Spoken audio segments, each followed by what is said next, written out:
केवल एक परमात्मा में श्रद्धा और समर्पण का संदेश देने वाली गीता सबको पवित्र करने का खुला आमंत्रण देती है। सृष्टि में कहीं भी रहने वाले अमीर अथवा गरीब, कुलीन तथा आदिवासी, पुण्यात्मा और पापी, स्त्री और पुरुष, सदाचारी एवं अत्यंत दुराचारी, सबका इसमें प्रवेश है। विशेषकर गीता पापियों के ही उद्धार का सुगम पथ बताती है। पुण्यात्मा तो भजते ही है। प्रस्तुत है उसी गीता की अद्वितीय व्याख्या यथार्थ गीता का कैसेट प्रसारण।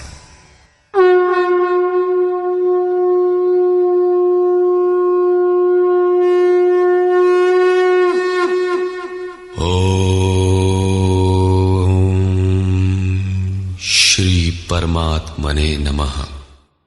यथार्थ गीता श्रीमद् भगवत गीता अथ द्वितीयो अध्यायः।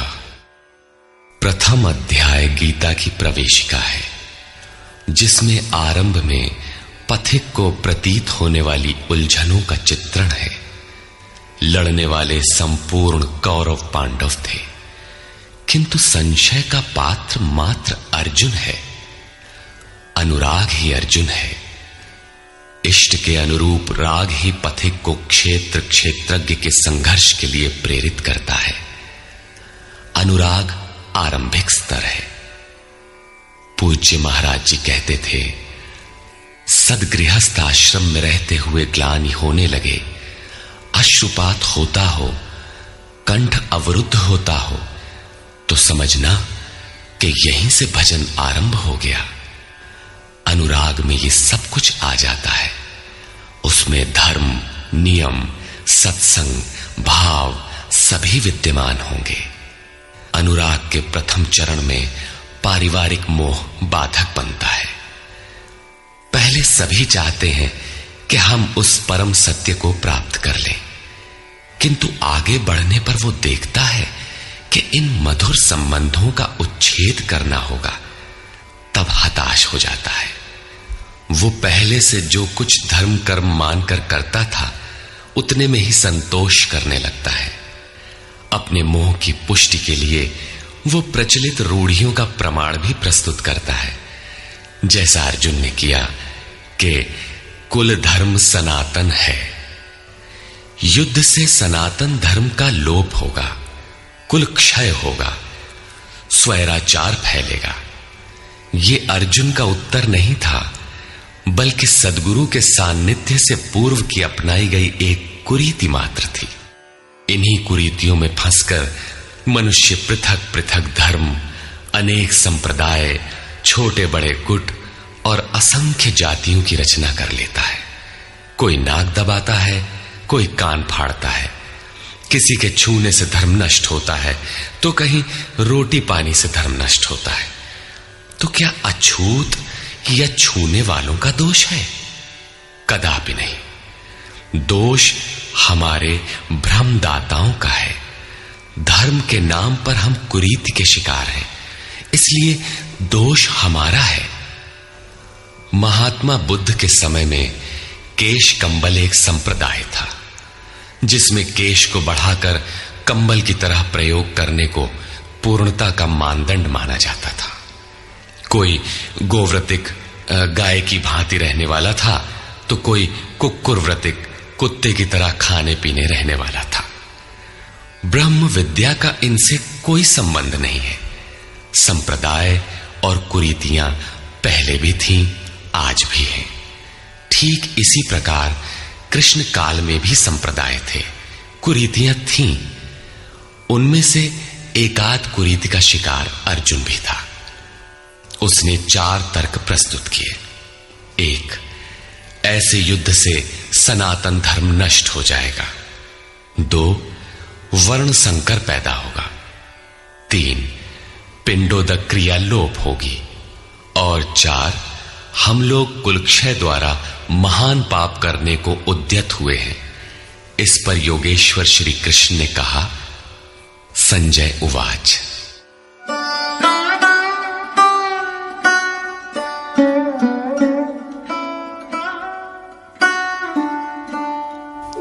तन्तथा कृपयाविष्टम् अश्रुपूर्णाकुलेक्षणम् विषीदन्तमिदं वाक्यम् उवाच मधुसूदनः।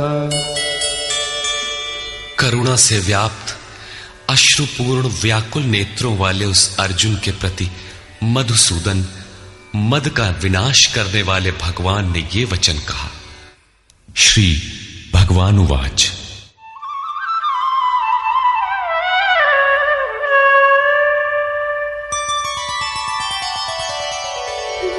कुतस्त्वाकश्मलमिदं विषमे समुपस्थितम् अनार्यजुष्टमस्वर्ग्यम् अकीर्तिकरमर्जुन। अर्जुन, इस विषम स्थल में तुझे ये अज्ञान कहां से हो गया? विषम स्थल अर्थात जिसकी समता का सृष्टि में कोई स्थल है ही नहीं, पारलौकिक है लक्ष्य जिसका, उस निर्विवाद स्थल पर तुझे अज्ञान कहां से हुआ? अज्ञान क्यों? अर्जुन तो सनातन धर्म की रक्षा के लिए कटिबद्ध है। क्या सनातन धर्म की रक्षा के लिए प्राणपण से तत्पर होना अज्ञान है? श्री कृष्ण कहते हैं, हां, ये अज्ञान है। न तो संभावित पुरुषों द्वारा इसका आचरण किया गया है, न स्वर्ग ही देने वाला है और न ये कीर्ति को ही करने वाला है। सन्मार्ग पर जो दृढ़तापूर्वक आरूढ़ है उसे आर्य कहते हैं। परिवार के लिए मरना मिटना यदि अज्ञान न होता तो महापुरुष उस पर अवश्य चले होते। यदि कुल धर्म ही सत्य होता तो स्वर्ग और कल्याण की निःश्रेणी अवश्य बनता। ये कीर्तिदायक भी नहीं है। मीरा भजन करने लगी तो लोग कहें मीरा भई बावरी, सास कहे कुल नाशी रे। जिस परिवार, कुल और मर्यादा के लिए मीरा की सास बिलख रही थी, आज उस कुलवंती सास को कोई नहीं जानता। मीरा को विश्व जानता है। ठीक इसी प्रकार परिवार के लिए जो परेशान हैं, उनकी भी कीर्ति कब तक रहेगी? जिसमें कीर्ति नहीं, कल्याण नहीं, श्रेष्ठ पुरुषों ने भूल कर भी जिसका आचरण नहीं किया, तो सिद्ध है कि वो अज्ञान है। अतः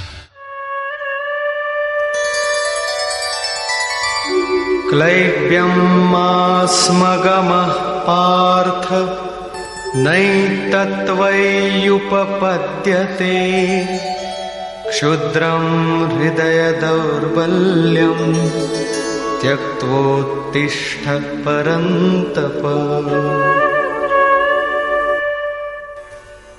अर्जुन, नपुंसकता को मत प्राप्त हो। क्या अर्जुन नपुंसक था? क्या आप पुरुष हैं? नपुंसक वो है जो पौरुष से हीन हो। सब अपनी समझ से पुरुषार्थ ही तो करते हैं। किसान रात दिन खून पसीना एक करके खेत में पुरुषार्थ ही तो करता है। कोई व्यापार में पुरुषार्थ समझता है तो कोई पद का दुरुपयोग करके पुरुषार्थी बनता है। जीवन भर पुरुषार्थ करने पर भी खाली हाथ जाना पड़ता है। स्पष्ट है कि यह पुरुषार्थ नहीं है। शुद्ध पुरुषार्थ है आत्मदर्शन। गार्गी ने याज्ञवल्क्य से कहा, नपुंसक पुमान ज्ञेयो यो न वेत्ति हृदि स्थितम पुरुषम स्वप्रकाशम तस्मानंदात्मानमव्ययम्। वो पुरुष होते हुए भी नपुंसक है जो हृदयस्थ आत्मा को नहीं पहचानता। वो आत्मा ही पुरुष स्वरूप स्वयं प्रकाश, उत्तम आनंद युक्त और अव्यक्त है। उसे पाने का प्रयास ही पौरुष है। अर्जुन, तू नपुंसकता को न प्राप्त हो, ये तेरे योग्य नहीं है। हे परम तप, हृदय की इस क्षुद्र दुर्बलता को त्याग कर युद्ध के लिए खड़ा हो। इस पर अर्जुन ने तीसरा प्रश्न प्रस्तुत किया। अर्जुन उवाच।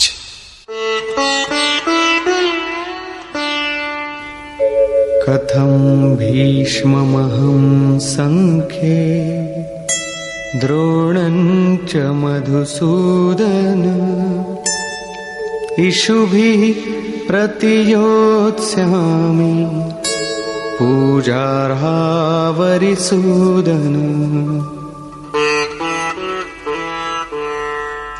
अहंकार का शमन करने वाले मधुसूदन, मैं रणभूमि में पितामह भीष्म और आचार्य द्रोण से किस प्रकार बाणों से युद्ध करूंगा, क्योंकि अरिसूदन वे दोनों ही पूजनीय हैं। द्वैत ही द्रोण है। प्रभु अलग हैं, हम अलग हैं। द्वैत का यह भान ही प्राप्ति की प्रेरणा का आरंभिक स्रोत है। यही द्रोणाचार्य का गुरुत्व है। भ्रम ही भीष्म है। जब तक भ्रम है तभी तक बच्चे, परिवार, रिश्तेदार सभी अपने लगते हैं। अपना लगने में भ्रम ही माध्यम है। आत्मा इन्हीं को पूज्य मानकर इनके साथ रहता है कि ये पिता हैं, दादा हैं, कुलगुरु हैं इत्यादि। साधन के पूर्ति काल में गुरु न चेला, पुरुष अकेला। न बंधुर न मित्रम गुरुर्नैव शिष्यः चिदानंद रूपः शिवोहम शिवोहम। जब चित्त उस परम आनंद में विलय हो जाता है तब न गुरु ज्ञान दाता और न शिष्य ग्रहण करता ही रह जाता है। यही परम की स्थिति है। गुरु का गुरुत्व प्राप्त कर लेने पर गुरुत्व एक जैसा हो जाता है। श्री कृष्ण कहते हैं, अर्जुन तुम मुझ में निवास करेगा। जैसे श्री कृष्ण वैसा ही अर्जुन, और ठीक वैसा ही प्राप्ति वाला महापुरुष हो जाता है। ऐसी अवस्था में गुरु का भी विलय हो जाता है। गुरुत्व हृदय में प्रवाहित हो जाता है। अर्जुन गुरु पद की ढाल बनाकर इस संघर्ष में प्रवृत्त होने से कतराना चाहता है। वो कहता है,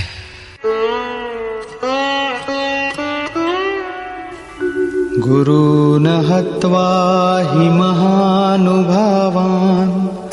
श्रेयो भोक्तुं भैक्षमपीह लोके हत्वार्थकामास्तु गुरूनिहैव भुञ्जीय भोगान् रुधिरप्रदिग्धान्। इन महानुभाव गुरुजनों को न मारकर मैं इस लोक में भिक्षा का अन्न भी श्रेयस्कर समझता हूं। यहां भिक्षा का अर्थ उदर पोषण के लिए भीख मांगना नहीं, बल्कि सत्पुरुषों की टूटी फूटी सेवा द्वारा उनसे कल्याण की याचना ही भिक्षा है। अन्नम ब्रह्मेति व्यजानात्। अन्न एकमात्र परमात्मा है, जिसे प्राप्त करके आत्मा सदा के लिए तृप्त हो जाता है, कभी अतृप्त नहीं रहता। हम महापुरुषों की सेवा और याचना द्वारा शनैः शनैः ब्रह्म पीयूष प्राप्त करें, किंतु ये परिवार न छूटे। यही अर्जुन के भिक्षान्न की कामना है। संसार में अधिकांश लोग ऐसा ही करते हैं।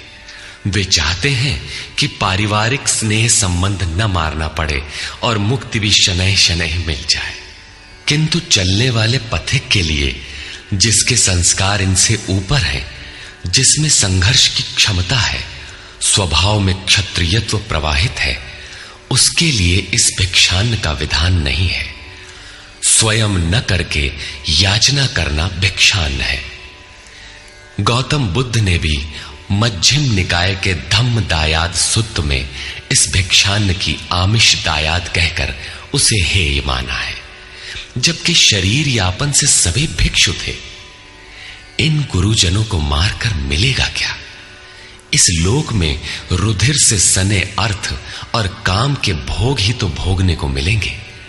अर्जुन कदाचित सोचता था कि भजन से भौतिक सुखों की मात्रा में अभिवृद्धि होगी।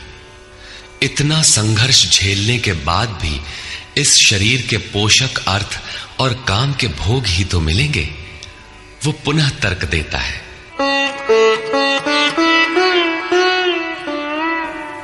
न चैतद्विद्मः कतरन्नो गरीयो यद्वा जयेम यदि वा नो जयेयुः यानेव हत्वा न जिजीविषामः तेव स्थिताः प्रमुखे धार्तराष्ट्राः। ये भी निश्चित नहीं है कि वो भोग मिलेगा ही। ये भी हम नहीं जानते कि हमारे लिए क्या करना श्रेयस्कर है, क्योंकि जो कुछ हमने कहा वो अज्ञान प्रमाणित हो गया। ये भी ज्ञात नहीं है कि हम जीतेंगे अथवा वे ही जीतेंगे। जिन्हें मारकर हम जीना भी नहीं चाहते, वे ही धृतराष्ट्र के पुत्र हमारे सामने खड़े हैं। अज्ञान रूपी धृतराष्ट्र से उत्पन्न मोह इत्यादि स्वजन समुदाय मिट ही जाएंगे, तब हम जीकर ही क्या करेंगे। अर्जुन पुनः सोचता है कि जो कुछ हमने कहा कदाचित ये भी अज्ञान हो, अतः प्रार्थना करता है। कार्पण्यदोषोपहतः स्वभावः पृच्छामि त्वां धर्मसम्मूढचेताः यच्छ्रेयस्यान्निश्चितं ब्रूहि तन्मे शिष्यस्तेऽहं शाधि मां त्वां प्रपन्नम्। कायरता के दोष से नष्ट स्वभाव वाला, धर्म के विषय में सर्वथा मोहित चित्त हुआ मैं आपसे पूछता हूं, जो कुछ निश्चित परम कल्याणकारी हो वो साधन मेरे लिए कहिए। यहां अर्जुन ने पूर्ण समर्पण कर दिया। अभी तक वो श्री कृष्ण को अपने स्तर का ही समझता था, अनेक विद्याओं में अपने को कुछ आगे ही मानता था। यहां उसने अपनी बागडोर श्री कृष्ण को वस्तुतः सौंप दी। सद्गुरु पूर्ति पर्यंत हृदय में रहकर साधक के साथ चलते हैं। यदि वे साथ न रहे तो साधक पार न हो। युवा कन्या के परिवार वाले जिस प्रकार शादी विवाह तक उसको संयम की शिक्षा देते हुए संभाल ले जाते हैं, ठीक उसी प्रकार सद्गुरु अपने शिष्य की अंतरात्मा से रथी होकर उसे प्रकृति की घाटियों से निकालकर पार कर देते हैं। अर्जुन निवेदन करता है कि भगवान, एक बात और है। नहि प्रपश्यामि ममापनुद्यात् यच्छोकमुच्छोषणमिन्द्रियाणाम् अवाप्य भूमावसपत्नमृद्धम् राज्यं सुराणामपि चाधिपत्यम्। भूमि पर निष्कंटक धन धान्य संपन्न राज्य को और देवताओं के स्वामीपन इंद्र पद को पाकर भी मैं उस उपाय को नहीं देखता जो मेरी इंद्रियों को सुखाने वाले शोक को दूर कर सके। जब शोक बना ही है तो ये सब लेकर ही मैं क्या करूंगा। यदि इतना ही मिलना है तो क्षमा करें। अर्जुन ने सोचा, अब इसके आगे बतावेंगे भी क्या। संजय उवाच। एवमुक्त्वा ऋषिकेशं गुडाकेशः परन्तप न योत्स्यैति गोविन्दम् उक्त्वा तूष्णीं बभूवः। संजय बोला, हे राजन, मोह निशाजयी अर्जुन ने हृदय के सर्वज्ञ श्री कृष्ण से ये कहकर कि गोविंद, मैं युद्ध नहीं करूंगा, चुप हो गया। अभी तक अर्जुन की दृष्टि पौराणिक है, जिसमें कर्म कांडों के साथ भोगों की उपलब्धि का विधान है, जिसमें स्वर्ग ही सब कुछ माना जाता है, जिस पर श्री कृष्ण प्रकाश डालेंगे कि ये विचारधारा भी गलत है। तमुवाच ऋषिकेशः प्रहसन्निव भारत सेनयोरुभयोर्मध्ये विषीदन्तमिदं वचः। उसके उपरांत हे भरतवंशी धृतराष्ट्र, अंतर्यामी योगेश्वर श्री कृष्ण ने दोनों सेनाओं के बीच में उस शोक युक्त अर्जुन को हंसते हुए से ये वचन कहा। श्री भगवान उवाच। अशोचानन्वशोचस्त्वं प्रज्ञावादांश्च भाषसे गतासु न गतासूश्च नानुशोचन्ति पंडिताः। अर्जुन, तू न शोक करने योग्यों के लिए शोक करता है और पंडितों के से वचन कहता है, किंतु बुद्धि संपन्न पंडित जन जिनके प्राण चले गए हैं उनके लिए तथा जिनके प्राण नहीं गए हैं उनके लिए भी शोक नहीं करते। तू पंडितों जैसी बातें भर करता है, वस्तुतः ज्ञाता है नहीं, क्योंकि न त्वेवाहं जातु नासं न त्वन्नेमे जनाधिपाः न चैव न भविष्यामः सर्वे वयमतः परम्। न तो ऐसा ही है कि मैं अर्थात सद्गुरु किसी काल में नहीं था, अथवा तू अनुरागी अधिकारी अथवा जनाधिपाह राजा लोग अर्थात राजसी वृत्ति में पाए जाने वाला अहम नहीं था, और न ऐसा ही है कि आगे हम सब नहीं रहेंगे। सद्गुरु सदैव रहता है, अनुरागी सदैव रहते हैं। यहां योगेश्वर ने योग की अनादिता पर प्रकाश डालते हुए भविष्य में भी उसकी विद्यमानता पर बल दिया। मरने वालों के लिए शोक न करने के लिए कारण बताते हुए उन्होंने कहा,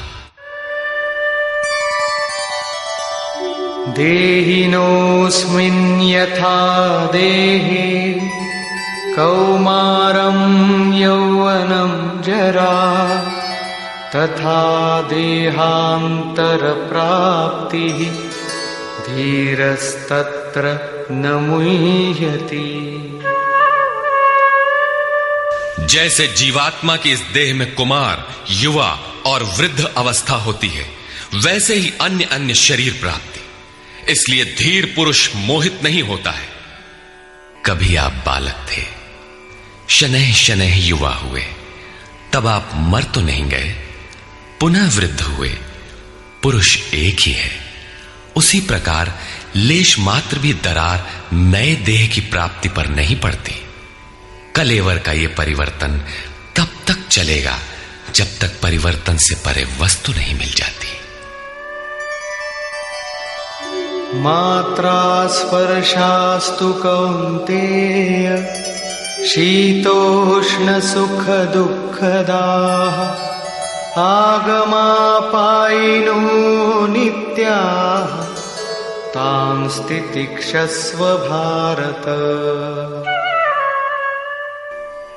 हे कुंती पुत्र, सुख दुख, सर्दी और गर्मी को देने वाले इंद्रियों और विषयों के संयोग तो अनित्य हैं, क्षण भंगुर हैं। अतः भरतवंशी अर्जुन, तू इसका त्याग कर। अर्जुन इंद्रिय और विषय के संयोग जन्य सुख का स्मरण करके ही विकल था। कुल धर्म, कुल गुरुओं की पूज्यता इत्यादि इंद्रियों के लगाव के अंतर्गत है। ये क्षणिक हैं, झूठे हैं, नाशवान हैं।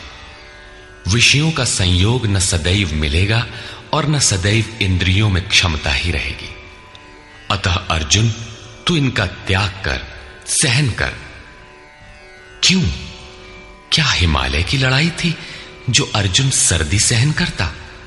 अथवा क्या ये रेगिस्तान की लड़ाई है जहां अर्जुन गर्मी सहन करे?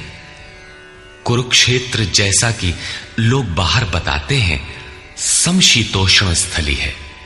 कुल 18 दिन तो लड़ाई हुई, इतने में कहां जाड़ा गर्मी बीत गई। वस्तुतः सर्दी गर्मी, दुख सुख, मान अपमान का सहन करना एक योगी पर निर्भर करता है। यह हृदय देश की लड़ाई का चित्रण है। बाहर युद्ध के लिए गीता नहीं कहती। यह क्षेत्र क्षेत्रज्ञ का संघर्ष है, जिसमें आसुरी संपद का सर्वथा शमन कर परमात्मा में स्थिति दिलाकर दैवी संपद भी शांत हो जाती है। जब विकार है ही नहीं तो सजातीय प्रवृत्तियां किस पर आक्रमण करें? अतः पूर्णत्व के साथ वे भी शांत हो जाती हैं, इससे पहले नहीं। गीता अंतर्देश की लड़ाई का चित्रण है। इस त्याग से मिलेगा क्या, इससे लाभ क्या है, इस पर श्री कृष्ण कहते हैं, यम हि न व्यथयन्त्येते पुरुषं पुरुषर्षभ समदुःख सुखं धीरं सोमृतत्वाय कल्पते। क्योंकि हे पुरुष श्रेष्ठ, दुख सुख को समान समझने वाले जिस धीर पुरुष को इंद्रियों और विषयों के संयोग व्यथित नहीं कर पाते, वो मृत्यु से परे अमृत तत्व की प्राप्ति के योग्य हो जाता है। यहां श्री कृष्ण ने एक उपलब्धि अमृत की चर्चा की। अर्जुन सोचता था कि युद्ध के परिणाम में स्वर्ग मिलेगा या पृथ्वी, किंतु श्री कृष्ण कहते हैं कि न स्वर्ग मिलेगा और न पृथ्वी, बल्कि अमृत मिलेगा। अमृत क्या है? नासतो विद्यते भावो ना भावो विद्यते सतः उभयोरपि दृष्टोऽन्तः त्वनयोस्तत्त्वदर्शिभिः। अर्जुन, असत वस्तु का अस्तित्व नहीं है, वो है ही नहीं, उसे रोका नहीं जा सकता, और सत्य का तीनों काल में अभाव नहीं है, उसे मिटाया नहीं जा सकता। अर्जुन ने पूछा, क्या भगवान होने के नाते आप कहते हैं? श्री कृष्ण ने बताया, मैं तो कहता ही हूं। इन दोनों का यह अंतर हमारे साथ साथ तत्वदर्शियों द्वारा भी देखा गया है।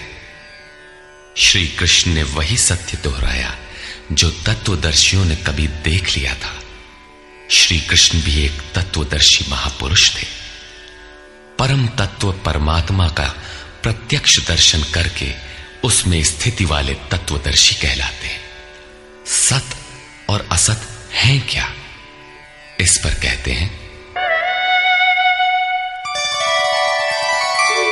अविनाशी तु तद्विद्धि येन सर्वमिदं ततं विनाशमव्ययस्यास्य न कश्चित् कर्तुमर्हति। नाश रहित तो वो है जिससे ये संपूर्ण जगत व्याप्त है। इस अव्ययस्य अविनाशी का विनाश करने में कोई समर्थ नहीं है। किंतु इस अविनाशी अमृत का नाम क्या है, वो है कौन? अंतवंत इमे देहा नित्यस्योक्ता शरीरिणः अनाशिनो प्रमेयस्य तस्माद्युध्यस्व भारत। अविनाशी अप्रमेय नित्य स्वरूप आत्मा के ये सभी शरीर नाशवान कहे गए हैं। इसलिए भरतवंशी अर्जुन, तू युद्ध कर। आत्मा ही अमृत है, आत्मा ही अविनाशी है जिसका तीनों कालों में नाश नहीं होता। आत्मा ही सत है, शरीर नाशवान है, यही असत है जिसका तीनों कालों में अस्तित्व नहीं है। शरीर नाशवान है, इसलिए तू युद्ध कर। इस आदेश से यह स्पष्ट नहीं होता कि अर्जुन केवल कौरवों को मारे। पांडव पक्ष में भी तो शरीर ही खड़े थे। क्या पांडव के शरीर अविनाशी थे? यदि शरीर नाशवान है तो श्री कृष्ण किसकी रक्षा में खड़े थे? क्या अर्जुन कोई शरीरधारी था? शरीर जो असत है, जिसका अस्तित्व नहीं है, जिसे रोका नहीं जा सकता, क्या श्री कृष्ण उस शरीर की रक्षा में खड़े हैं?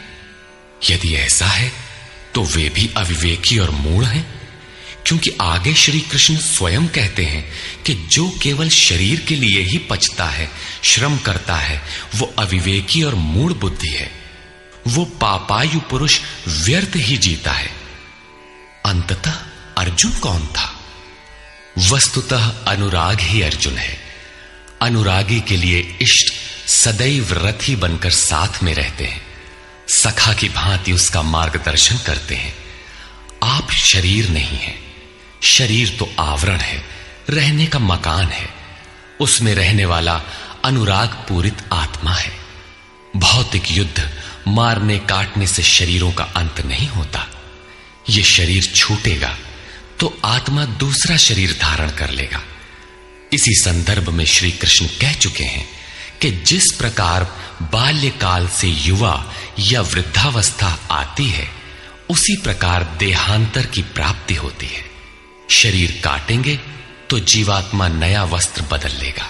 शरीर संस्कारों के आश्रित है और संस्कार मन पर आधारित है।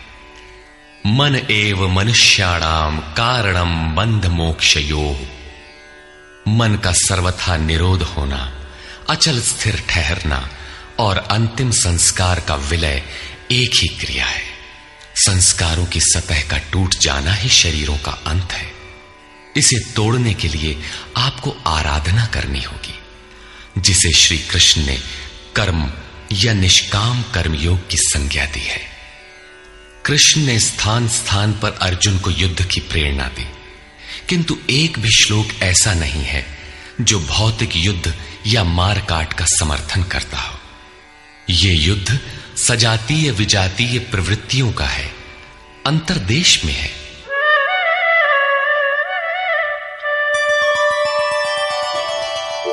य एनं वेत्ति हन्तारम् यश्चैनं मन्यते हतम् उभौ तौ न विजानीतो नायं हन्ति न हन्यते। जो इस आत्मा को मारने वाला मानता है तथा जो इस आत्मा को मरा हुआ समझता है, वे दोनों ही आत्मा को नहीं जानते, क्योंकि ये आत्मा न तो मारता है और न मारा ही जाता है। पुनः इसी पर बल देते हैं। न जायते म्रियते वा कदाचित् नायं भूत्वा भविता वा न भूयः अजो नित्यः शाश्वतोऽयं पुराणो न हन्यते हन्यमाने शरीरे। ये आत्मा किसी काल में न तो जन्मता है और न मरता है, क्योंकि ये वस्त्र ही तो बदलता है। न ये आत्मा होकर अन्य कुछ होने वाला है, क्योंकि यह अजन्मा है, नित्य है, शाश्वत और पुरातन है। शरीर के नाश होने पर भी उसका नाश नहीं होता। आत्मा ही सत्य है, आत्मा ही पुरातन है, आत्मा ही शाश्वत और सनातन है। आप कौन है? सनातन धर्म के अनुयायी।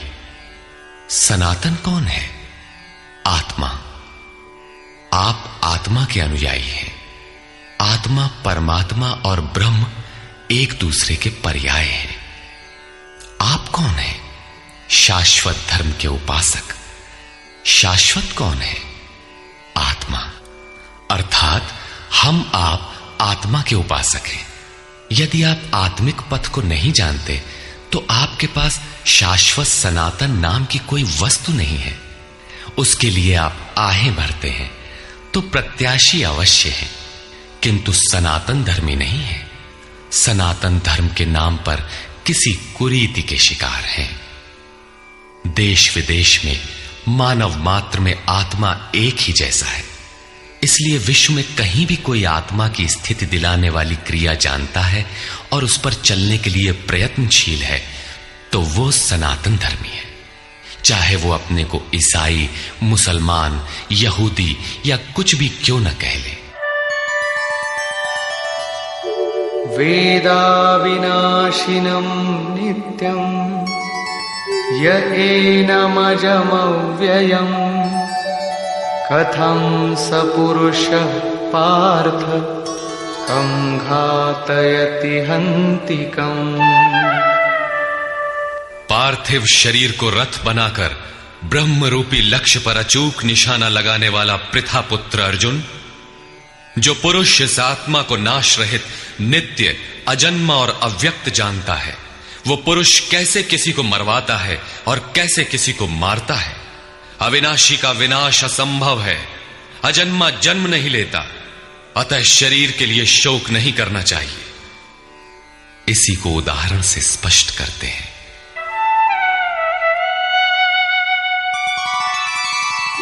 वासांसि जीर्णानि यथा विहाय नवानि गृह्णाति नरोपराणि तथा शरीराणि विहाय जीर्णान्यन्यानि संयाति नवानि देहि। जैसे मनुष्य जीर्णानि वासांसि, जीर्ण शीर्ण पुराने वस्त्रों को त्याग कर नए वस्त्रों को ग्रहण करता है, ठीक वैसे ही ये जीवात्मा पुराने शरीरों को त्याग कर दूसरे नए शरीरों को धारण करता है। जीर्ण होने पर ही नया शरीर धारण करना है तो शिशु क्यों मर जाते हैं? ये वस्त्र तो और विकसित होना चाहिए। वस्तुतः ये शरीर संस्कारों पर आधारित है। जब संस्कार जीर्ण होते हैं तो शरीर छूट जाता है। यदि संस्कार 2 दिन का है तो दूसरे दिन ही शरीर जीर्ण हो गया। इसके बाद मनुष्य एक श्वास भी अधिक नहीं जीता। संस्कार ही शरीर है। आत्मा संस्कारों के अनुसार नया शरीर धारण कर लेता है। अथा खलु ऋतुमयः पुरुषः यथा इहैव तथैव प्रेत्य भवति कृतं लोकम पुरुषोऽभिजायते। अर्थात ये पुरुष निश्चय ही संकल्पमय है। इस लोक में पुरुष जैसा निश्चय वाला होता है वैसा ही यहां से मरकर जाने पर होता है। अपने संकल्प से बनाए हुए शरीरों में पुरुष उत्पन्न होता है। इस प्रकार मृत्यु शरीर का परिवर्तन मात्र है। आत्मा नहीं मरता, पुनः इसकी अजरता अमरता पर बल देते हैं। नैनं छिन्दन्ति शस्त्राणि नैनं दहति पावकः न चैनं क्लेदयन्त्यापो न शोषयति मारुतः। अर्जुन, इस आत्मा को शस्त्रादि नहीं काटते, अग्नि इसे जला नहीं सकता, जल इसे गीला नहीं कर सकता और न वायु इसे सुखा ही सकता है। अच्छेद्यो यमदाह्योऽयम् अक्लेद्यो शोष्य एव च नित्यः सर्वगतः स्थाणुः अचलोऽयं सनातनः। ये आत्मा अच्छेद्य है, इसे छेदा नहीं जा सकता। ये अदाह्य है, इसे जलाया नहीं जा सकता। ये अक्लेद्य है, इसे गीला नहीं किया जा सकता। आकाश इसे अपने में समाहित नहीं कर सकता। ये आत्मा निसंदेह, अशोष्य, सर्वव्यापक, अचल, स्थिर रहने वाला और सनातन है। अर्जुन ने कहा था कि कुल धर्म सनातन है। ऐसा युद्ध करने से सनातन धर्म नष्ट हो जाएगा, किंतु श्री कृष्ण ने इसे अज्ञान माना और आत्मा को ही सनातन बताया। आप कौन हैं? सनातन धर्म के अनुयायी। सनातन कौन है? आत्मा। यदि आप आत्मा पर्यंत दूरी तय करने वाली विधि विशेष से अवगत नहीं हैं, तो आप सनातन धर्म नहीं जानते। इसका कुपरिणाम सांप्रदायिकता में फंसे धर्म भीरू लोगों को भोगना पड़ रहा है। जब मैटर क्षेत्र में पैदा होने वाली कोई वस्तु इस सनातन का स्पर्श नहीं कर सकती, तो छूने खाने से सनातन धर्म नष्ट कैसे हो सकता है? यह धर्म नहीं, एक कुरीति परिस्थिति थी जिससे भारत में सांप्रदायिक वैमनस्य बढ़ा और राष्ट्रीय एकता की आज भी समस्या बनी हुई है। धर्म की शरण हम क्यों जाते हैं? क्योंकि हम मरण धर्मा हैं और धर्म कोई ठोस चीज है जिसकी शरण जाकर हम भी अमर हो जाएं। हम तो मारने से मरेंगे और ये धर्म केवल छूने और खाने से मर जाएगा, तो हमारी क्या रक्षा करेगा? धर्म तो आपकी रक्षा करता है, आपसे शक्तिशाली है। आप तलवार से मरेंगे और धर्म वो छूने से नष्ट हो गया। कैसा है आपका धर्म? कुरीतियां नष्ट होती हैं, न कि सनातन। सनातन तो ऐसी ठोस वस्तु है जिसे शस्त्र नहीं काटते, अग्नि जला नहीं सकता, जल इसे गीला नहीं कर सकता। खान पान तो दूर, प्रकृति में उत्पन्न कोई वस्तु उसका स्पर्श भी नहीं कर पाती, तो वो सनातन नष्ट कैसे हो गया? ऐसी ही कतिपय कुरीतियां अर्जुन काल में भी थी। उनका शिकार अर्जुन भी था। उसने विलाप करते हुए गिड़गिड़ा कर कहा कि कुल धर्म सनातन है, युद्ध से सनातन धर्म नष्ट हो जाएगा। कुल धर्म नष्ट होने से हम अनंत काल तक नरक में चले जाएंगे। किंतु श्री कृष्ण ने कहा, तुझे ये अज्ञान कहां से उत्पन्न हो गया? सिद्ध है कि वो कोई कुरीति थी। तभी तो श्री कृष्ण ने उसका निराकरण किया और बताया कि आत्मा ही सनातन है। यदि आप आत्मिक पथ नहीं जानते तो सनातन धर्म में आपका अभी तक प्रवेश नहीं हुआ है। जब यह सनातन शाश्वत आत्मा सबके अंदर व्याप्त है तो खोजा किसे जाए? इस पर श्री कृष्ण कहते हैं, अव्यक्तोऽयमचिन्त्योऽयम् अविकार्योऽयमुच्यते तस्मादेवं विदित्वैनं नानुशोचितुमर्हसि। ये आत्मा अव्यक्त अर्थात इंद्रियों का विषय नहीं है। इंद्रियों के द्वारा इसे समझा नहीं जा सकता। जब तक इंद्रियों और विषयों का संयोग है तब तक आत्मा तो है, किंतु उसे समझा नहीं जा सकता। वो अचिंत्य है। जब तक चित्त और चित्त की लहर है तब तक वो शाश्वत है तो, किंतु हमारे दर्शन, उपभोग और प्रवेश के लिए नहीं है। अतः चित्त का निरोध करे। पीछे श्री कृष्ण बता आए हैं कि असत वस्तु का अस्तित्व नहीं है और सत का तीनों कालों में अभाव नहीं है। वो सत है आत्मा। आत्मा ही अपरिवर्तनशील, शाश्वत, सनातन और अव्यक्त है। तत्वदर्शियों ने आत्मा को इन विशेष गुणधर्मों से युक्त देखा। न 10 भाषाओं के ज्ञाता ने देखा, न किसी समृद्धशाली ने देखा, बल्कि तत्वदर्शियों ने देखा। श्री कृष्ण ने आगे बताया कि तत्व है परमात्मा। मन के निरोध काल में साधक उसका दर्शन और उसमें प्रवेश पाता है। प्राप्ति काल में भगवान मिलते हैं और दूसरे ही क्षण वो अपने आत्मा को ईश्वरीय गुण धर्मों से विभूषित देखता है। वो देखता है कि आत्मा ही सत्य, सनातन और परिपूर्ण है। ये आत्मा अचिंत्य है। ये विकार रहित अर्थात न बदलने वाला कहा जाता है।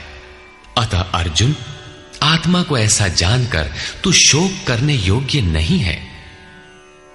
अब श्री कृष्ण अर्जुन के विचारों में विरोधाभास दिखाते हैं, जो सामान्य तर्क है। अथ चैनं नित्यजातं नित्यं वा मन्यसे मृतं तथापि त्वं महाबाहो नैवं शोचितुमर्हसि।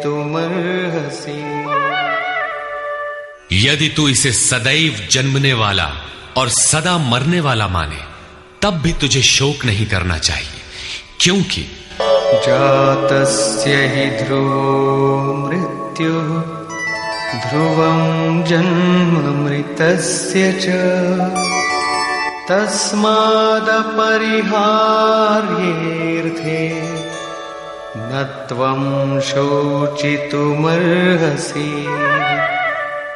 ऐसा मान लेने पर भी जन्मने वाले की निश्चित मृत्यु और मरने वाले का निश्चित जन्म सिद्ध होता है।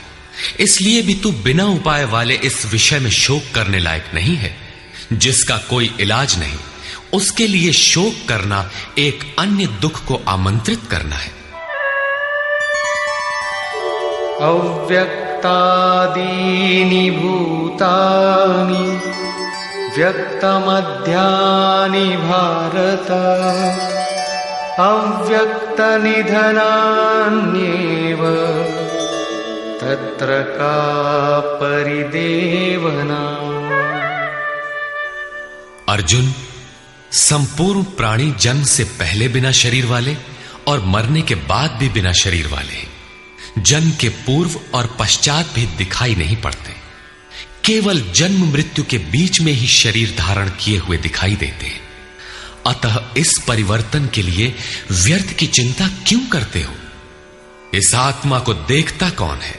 इस पर कहते हैं, आश्चर्यवत् पश्यति कश्चिदेनम् आश्चर्यवद् वदति तथैव चान्यः आश्चर्यवच्चैनमन्यः शृणोति श्रुत्वाप्येनं वेद न चैव कश्चित्। पहले श्री कृष्ण ने कहा था कि इस आत्मा को तत्वदर्शियों ने देखा है। अब तत्व दर्शन की दुर्लभता पर प्रकाश डालते हैं कि कोई विरला महापुरुष ही इस आत्मा को आश्चर्य की तरह देखता है, सुनता नहीं प्रत्यक्ष देखता है। और वैसे ही दूसरा कोई महापुरुष ही आश्चर्य की तरह इसके तत्व को कहता है।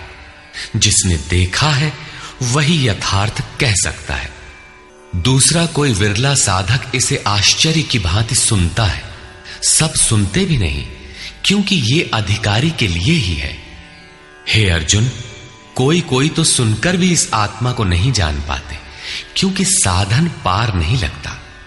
आप लाख ज्ञान की बातें सुने, समझें, बाल की खाल निकाल कर समझें, लालायित भी रहें, किंतु मोह बड़ा प्रबल है। थोड़ी देर बाद ही आप अपनी सांसारिक व्यवस्थाओं में लिप्त मिलेंगे। अंत में श्री कृष्ण निर्णय देते हैं, देहि नित्यमवध्योऽयं देहे सर्वस्य भारत तस्मात् सर्वाणि भूतानि न त्वं शोचितुमर्हसि। अर्जुन, ये आत्मा सबके शरीर में सदैव अवध्य है, अकाट्य है। इसलिए संपूर्ण भूत प्राणियों के लिए तो शोक करने योग्य नहीं है।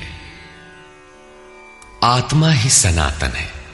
इस तथ्य का प्रतिपादन करके, इसका प्रभुता सहित वर्णन करके यह प्रश्न यहीं पूरा हो जाता है। अब प्रश्न खड़ा होता है कि इसकी प्राप्ति कैसे हो। संपूर्ण गीता में इसके लिए दो ही मार्ग हैं। पहला निष्काम कर्म योग और दूसरा ज्ञान योग। दोनों मार्गों में किया जाने वाला कर्म एक ही है। उस कर्म की अनिवार्यता पर बल देते हुए योगेश्वर श्री कृष्ण ज्ञान योग के विषय में कहते हैं, स्वधर्ममपि चावेक्ष्य न विकम्पितुमर्हसि धर्म्याद्धियुद्धात् श्रेयोऽन्यत् क्षत्रियस्य न विद्यते। अर्जुन, स्वधर्म देखकर भी तू भय करने योग्य नहीं है, क्योंकि धर्म संयुक्त युद्ध से बढ़कर अन्य कोई परम कल्याणकारी मार्ग क्षत्रिय के लिए नहीं है। अभी तक तो आत्मा शाश्वत है, आत्मा सनातन है, वही एकमात्र धर्म है कहा गया है। अब ये स्वधर्म कैसा? धर्म तो एकमात्र आत्मा ही है, वो तो अचल स्थिर है, तो धर्माचरण क्या? किंतु इस आत्म पथ में प्रवृत्त होने की क्षमता हर व्यक्ति की अलग अलग होती है। स्वभाव से उत्पन्न इस क्षमता को स्वधर्म कहा गया है। इसी एक सनातन आत्मिक पथ पर चलने वाले साधकों को महापुरुष ने स्वभाव से उनकी क्षमता के अनुसार 4 श्रेणियों में बांटा: शूद्र, वैश्य, क्षत्रिय और ब्राह्मण। साधना की प्रारंभिक अवस्था में प्रत्येक साधक शूद्र अर्थात अल्पज्ञ होता है। घंटों भजन में बैठने पर वो 10 मिनट भी अपने पक्ष में नहीं पाता। वो प्रकृति के माया जाल को काट नहीं पाता। इस अवस्था में महापुरुष की सेवा से उसके स्वभाव में सद्गुण आते हैं। वो वैश्य श्रेणी का साधक बन जाता है। आत्मिक संपत्ति ही स्थिर संपत्ति है। इसका वो शनैः शनैः संग्रह और गोपालन अर्थात इंद्रियों की सुरक्षा करने में सक्षम हो जाता है। काम क्रोध इत्यादि से इंद्रियों की हिंसा होती है तथा विवेक वैराग्य से इनकी सुरक्षा होती है, किंतु प्रकृति को निर्बीज करने की क्षमता उसमें नहीं होती। क्रमशः उन्नति करते करते साधक के अंतःकरण में तीनों गुणों को काटने की क्षमता अर्थात क्षत्रियत्व आ जाता है। इसी स्तर पर प्रकृति और उसके विकारों को नाश करने की क्षमता आ जाती है। इसलिए युद्ध यहीं से आरंभ होता है। क्रमशः साधन करके साधक ब्राह्मणत्व की श्रेणी में बदल जाता है। इस समय मन का शमन, इंद्रियों का दमन, धारावाही चिंतन, सरलता, अनुभव, ज्ञान इत्यादि लक्षण साधक में स्वाभाविक प्रवाहित होते हैं। इन्हीं के अनुष्ठान से चलकर क्रमशः वो ब्रह्म में प्रवेश पा जाता है, जहां वो ब्राह्मण भी नहीं रह जाता। विदेह राजा जनक की सभा में महर्षि याज्ञवल्क्य ने चाक्रायण, उशस्ति, कहोल, आरुणि, उद्यालक और गार्गी के प्रश्नों का समाधान करते हुए बताया कि आत्म साक्षात्कार का पूर्णतया संपादन करने वाला ही ब्राह्मण होता है। ये आत्मा ही लोक परलोक और समस्त प्राणियों को भीतर से नियमित करता है। सूर्य, चंद्रमा, पृथ्वी, जल, वायु, अग्नि, तारागण, अंतरिक्ष, आकाश एवं प्रत्येक क्षण इस आत्मा के ही प्रशासन में है। ये तुम्हारा आत्मा अंतर्यामी अमृत है।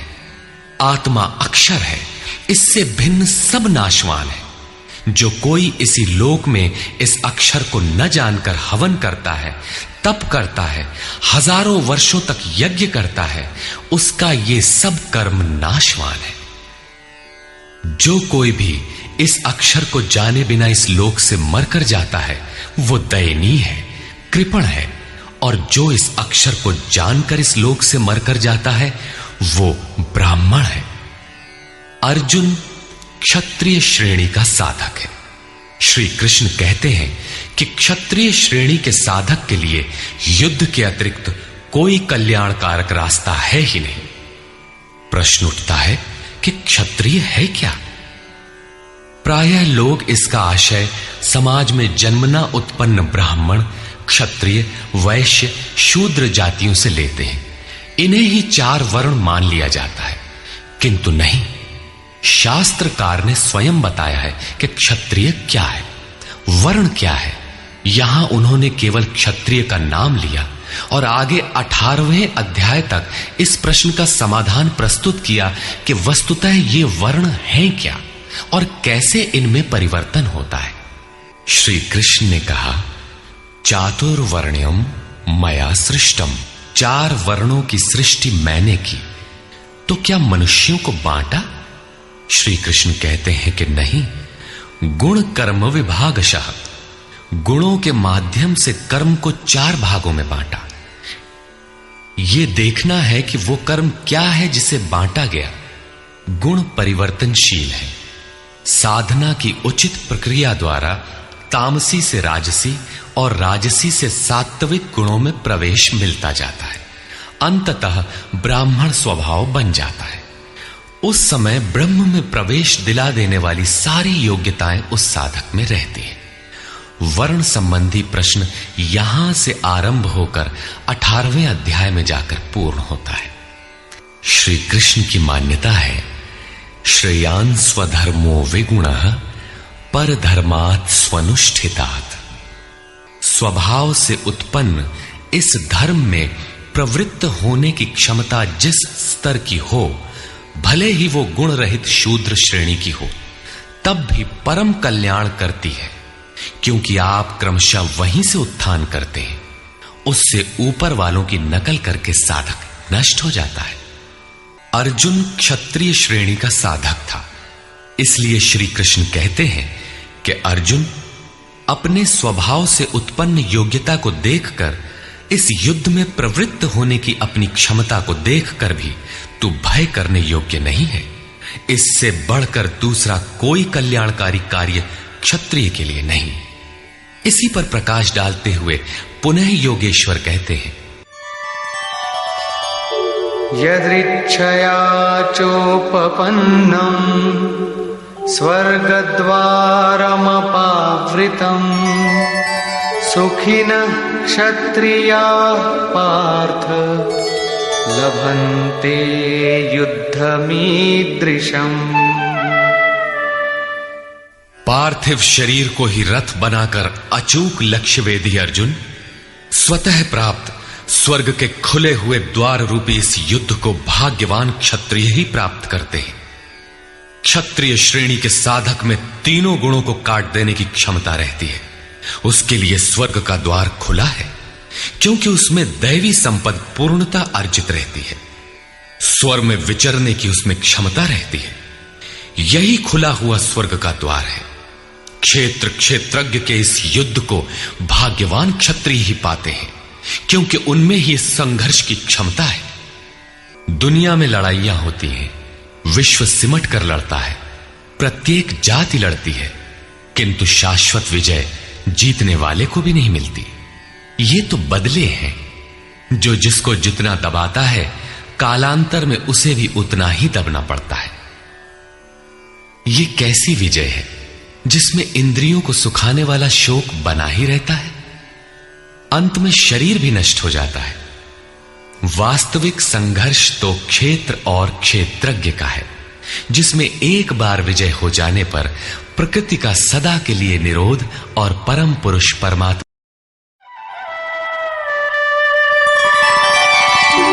अथ चेत्त्वमिमं धर्म्यं संग्रामं न करिष्यसि ततः स्वधर्मं कीर्तिं च हित्वा पापमवाप्स्यसि।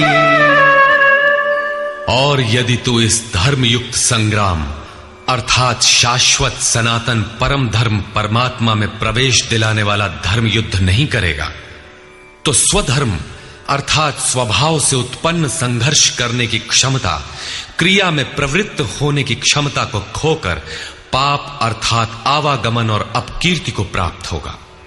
अपकीर्ति पर प्रकाश डालते हैं।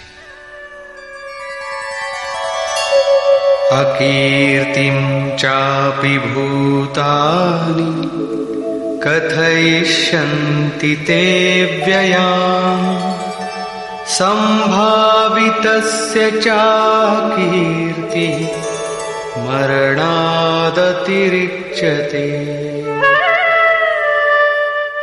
सब लोग बहुत काल तक तेरी अपकीर्ति का कथन करेंगे। आज भी पदच्युत होने वाले महात्माओं में विश्वामित्र, पाराशर, निमि, श्रृंगी इत्यादि की गणना होती है। बहुत से साधक अपने धर्म पर विचार करते हैं, सोचते हैं कि लोग हमें क्या कहेंगे। ऐसा भाव भी साधना में सहायक होता है। इससे साधना में लगे रहने की प्रेरणा मिलती है। कुछ दूरी तक यह भाव भी साथ देता है। माननीय पुरुषों के लिए अपकीर्ति मरण से भी बढ़कर होती है। भयाद्रणादुपरतम् मौस्यन्ते त्वां महारथाः येषां च त्वं बहुमतो भूत्वा यास्यसि लाघवम्। जिन महारथियों की निगाह में तू बहुत माननीय होकर अब तुच्छता को प्राप्त होगा, वे महारथी लोग तुझे भय के कारण युद्ध से उपराम हुआ मानेंगे। महारथी कौन? इस पथ पर महान परिश्रम से आगे बढ़ने वाले साधक महारथी हैं। इसी प्रकार इतने ही परिश्रम से अविद्या की ओर खींचने वाले काम, क्रोध, लोभ, मोहादि भी महारथी हैं। जो तुझे बहुत सम्मान देते थे कि साधक प्रशंसनीय है, तुम उनकी निगाह से गिर जाओगे। इतना ही नहीं बल्कि अवाच्यवादांश्च बहून् वदिष्यन्ति तवाहिताः निन्दन्तस्तव सामर्थ्यम् ततो दुःखतरं नु किम्। वैरी लोग तेरे पराक्रम की निंदा करते हुए बहुत से न कहने योग्य वचनों को कहेंगे। एक दोष आता है तो चारों ओर से निंदा और बुराइयों की झड़ी लग जाती है। न कहने योग्य वचन भी कहे जाते हैं। इससे बड़ा दुख क्या होगा? अतः अतो वा प्राप्स्यसि स्वर्गम् जित्वा वा भोक्ष्यसे महीम् तस्मादुत्तिष्ठ कौन्तेय युद्धाय कृतनिश्चयः। इस युद्ध में मरोगे तो स्वर्ग प्राप्त करोगे। स्वर में विचरने की क्षमता रहेगी। श्वास से बाहर प्रकृति में विचरने की धाराएं निरुद्ध हो जाएंगी। परम देव परमात्मा में प्रवेश दिलाने वाली दैवी संपद हृदय में पूर्णतः प्रवाहित रहेगी। अथवा इस संघर्ष में जीतने पर महामहिम स्थिति को प्राप्त करोगे। इसलिए अर्जुन, युद्ध के लिए निश्चय करके खड़ा हो। प्रायः लोग इस श्लोक के अर्थ में समझते हैं कि इस युद्ध में मरोगे तो स्वर्ग जाओगे और जीतोगे तो पृथ्वी का भोग भोगोगे। किंतु आपको स्मरण होगा, अर्जुन कह चुका है, भगवान पृथ्वी ही नहीं अपितु त्रैलोक्य के साम्राज्य और देवताओं के स्वामीपन अर्थात इंद्र पद प्राप्त होने पर भी मैं उस उपाय को नहीं देखता जो इंद्रियों को सुखाने वाले मेरे शोक को दूर कर सके। यदि इतना ही मिलना है तो गोविंद, मैं युद्ध कदापि नहीं करूंगा। यदि इतने पर भी श्री कृष्ण कहते कि अर्जुन लड़ो, जीतोगे तो पृथ्वी पा जाओगे, हारोगे तो स्वर्ग के नागरिक बन जाओगे, तो श्री कृष्ण देते ही क्या है? अर्जुन इससे आगे का सत्य, श्रेय, परम कल्याण की कामना वाला शिष्य था, जिसे सद्गुरुदेव श्री कृष्ण ने बताया कि क्षेत्रज्ञ के इस संघर्ष में यदि शरीर का समय पूरा हो जाता है और लक्ष्य तक नहीं पहुंच सके तो स्वर्ग प्राप्त करोगे, अर्थात स्वर में ही विचरण करने की क्षमता प्राप्त कर लोगे। दैवी संपत्ति हृदय में ढल जाएगी और इस शरीर के रहते रहते संघर्ष में सफल हो जाते हो तो महिम, सबसे महान ब्रह्म की महिमा का उपभोग करोगे, महामहिम की स्थिति प्राप्त कर लोगे।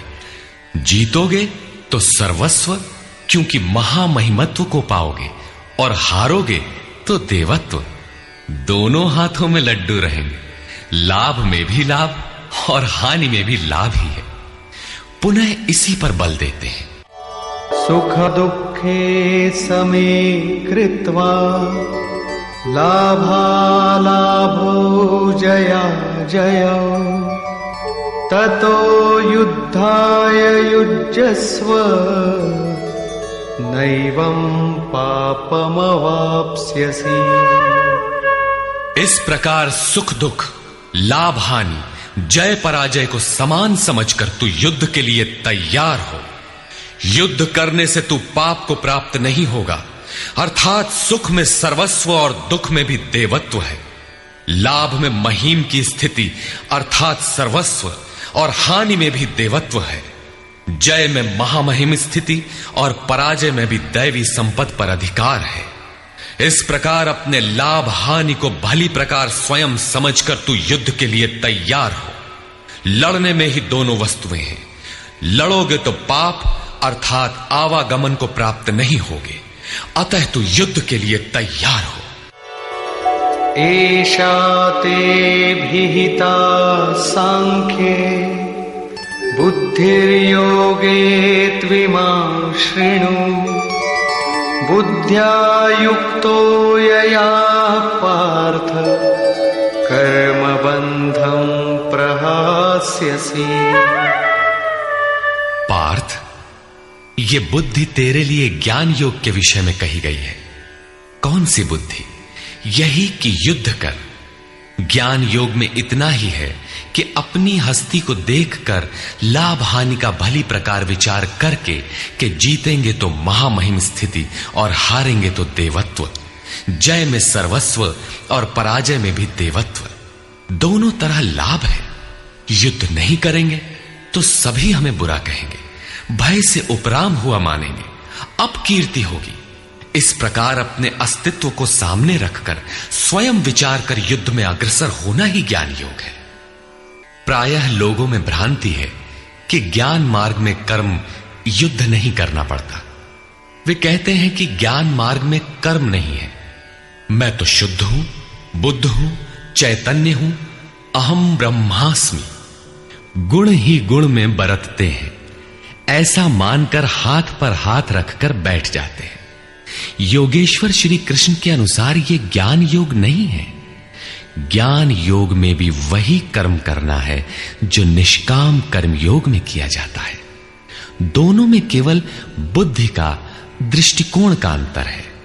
ज्ञान मार्गी अपनी स्थिति समझकर अपने पर निर्भर होकर कर्म करता है, जबकि निष्काम कर्मयोगी इष्ट के आश्रित होकर कर्म करता है। करना दोनों मार्गों में है और वो कर्म भी एक ही है जिसे दोनों मार्गों में किया जाना है। केवल कर्म करने के दृष्टिकोण दो हैं। अर्जुन, इसी बुद्धि को अब तू कर्म योग के विषय में सुन, जिससे युक्त हुआ तू कर्मों के बंधन का अच्छी तरह नाश करेगा। यहां श्री कृष्ण ने कर्म का नाम पहली बार लिया, लेकिन यह नहीं बताया कि कर्म है क्या। अब कर्म न बताकर पहले कर्म की विशेषताओं पर प्रकाश डालते हैं।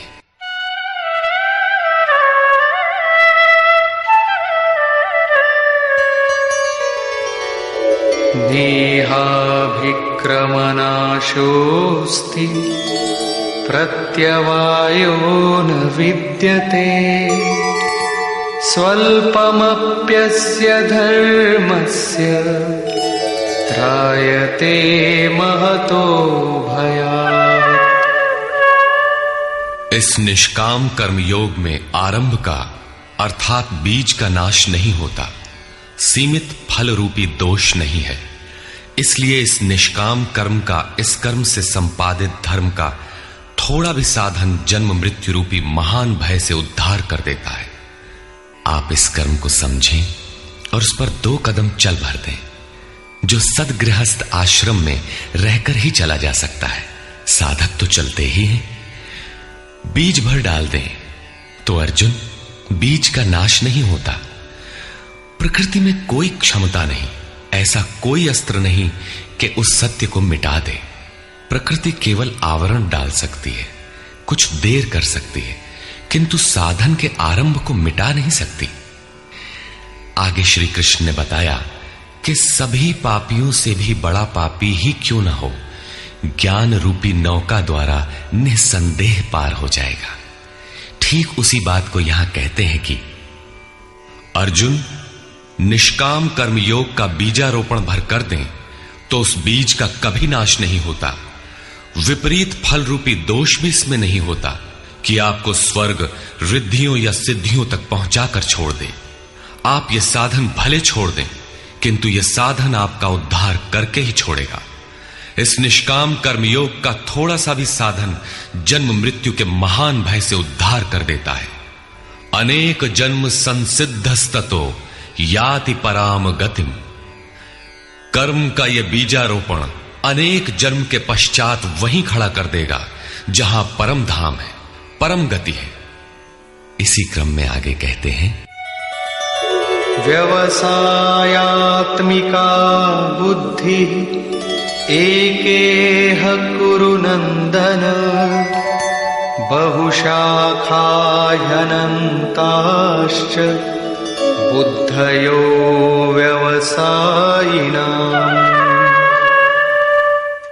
अर्जुन, इस निष्काम कर्म योग में क्रियात्मक बुद्धि एक ही है, क्रिया एक है और परिणाम एक ही है।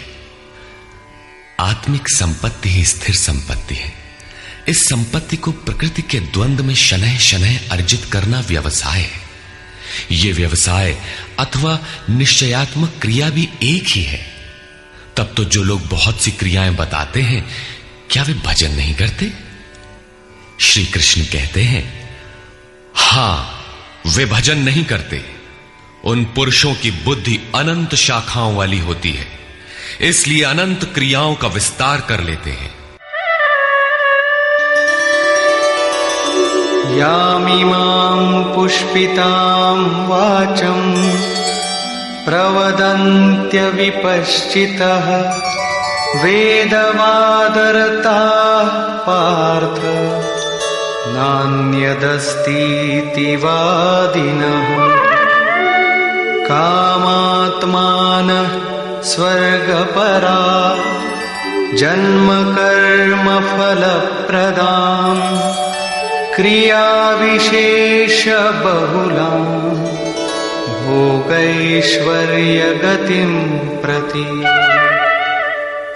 पार्थ, वे कामात्मानः, कामनाओं से युक्त, वेदवादरता, वेद के वाक्यों में अनुरक्त, स्वर्गपराः, स्वर्ग को ही परम लक्ष्य मानते हैं कि इसके आगे कुछ है ही नहीं।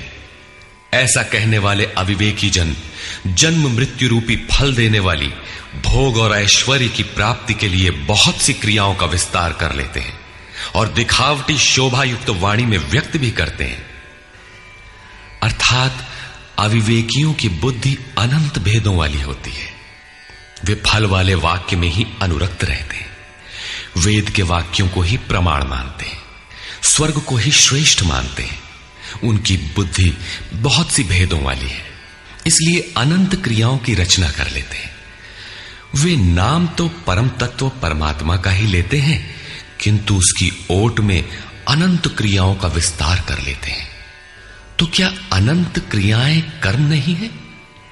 श्री कृष्ण कहते हैं, नहीं, अनंत क्रियाएं कर्म नहीं है। तो वो एक निश्चित क्रिया है क्या? श्री कृष्ण अभी ये नहीं बताते। अभी तो केवल इतना कहते हैं कि अविवेकियों की बुद्धि अनंत शाखाओं वाली होती है, इसलिए वे अनंत क्रियाओं का विस्तार कर लेते हैं। वे केवल विस्तार ही नहीं करते, अपितु आलंकारिक शैली में उसे व्यक्त भी करते हैं। उसका प्रभाव क्या होता है? भोगैश्वर्य प्रसक्तानां तया परितचेतसां व्यवसायात्मिका बुद्धि समाधौ न विधीयते। उनकी वाणी की छाप जिन जिन के चित्त पर पड़ जाती है अर्जुन, उनकी भी बुद्धि नष्ट हो जाती है, न कि वे कुछ पाते हैं। उस वाणी द्वारा हरे हुए चित्त वालों के और भोग ऐश्वर्य में आसक्ति वाले पुरुषों के अंतःकरण में क्रियात्मक बुद्धि नहीं रह जाती। इष्ट में समाधिस्थ करने वाली निश्चयात्मक क्रिया उनमें नहीं होती। ऐसे अविवेकियों की वाणी सुनता कौन है? भोग और ऐश्वर्य में आसक्ति वाले ही सुनते हैं, अधिकारी नहीं सुनता। ऐसे पुरुषों में सम और आदि तत्व में प्रवेश दिलाने वाली निश्चयात्मक क्रिया से संयुक्त बुद्धि नहीं होती। प्रश्न उठता है कि वेद वादरता, जो वेद के वचनों में अनुरक्त हैं, क्या वे भी भूल करते हैं? इस पर श्री कृष्ण कहते हैं, त्रैगुण्य विषया वेदा निस्त्रैगुण्यो भवार्जुन निर्द्वन्द्वो नित्यसत्त्वस्थो निर्योगक्षेम आत्मवान्। अर्जुन, त्रैगुण्य विषया वेदा, वेद तीनों गुणों तक ही प्रकाश करते हैं, इसके आगे का हाल वे नहीं जानते। इसलिए निस्त्रय गुण्यो भव अर्जुन, अर्जुन तू तीनों गुणों से ऊपर उठ, अर्थात वेदों के कार्य क्षेत्र से आगे बढ़। कैसे बढ़ा जाए? इस पर श्री कृष्ण कहते हैं, निर्द्वंद्वः, सुख दुख के द्वंद्वों से रहित, नित्य सत्य वस्तु में स्थित और योग क्षेम को न चाहता हुआ आत्मपरायण हो। इस प्रकार ऊपर उठ। प्रश्न उठता है कि हम ही उठें या कोई वेदों से ऊपर उठा भी है? श्री कृष्ण बताते हैं कि आगे जो भी उठता है ब्रह्म को जानता है, और जो ब्रह्म को जानता है वो विप्र है। यावानर्थ उदपाने सर्वतः संप्लुतोदके तावान् सर्वेषु वेदेषु ब्राह्मणस्य विजानतः।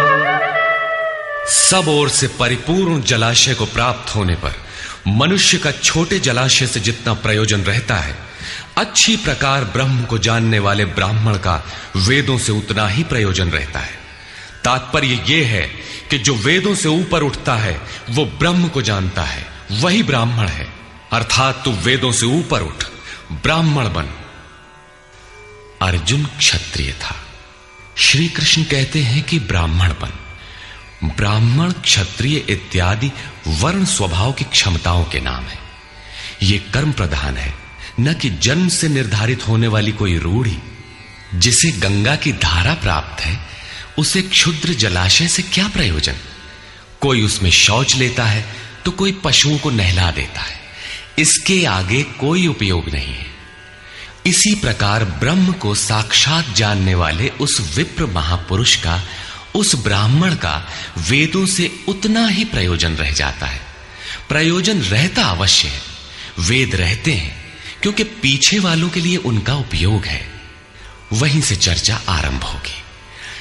इसके उपरांत योगेश्वर श्री कृष्ण कर्म करते समय की जाने वाली सावधानियों का प्रतिपादन करते हैं। कर्मण्येवाधिकारस्ते मा फलेषु कदाचन मा कर्मफलहेतुर्भुर्मा ते संगोस्त्वकर्मणि। कर्म करने में ही तेरा अधिकार हो, फल में कभी नहीं। ऐसा समझ के फल है ही नहीं। फल की वासना वाला भी मत हो और कर्म करने में तेरी अश्रद्धा भी ना हो।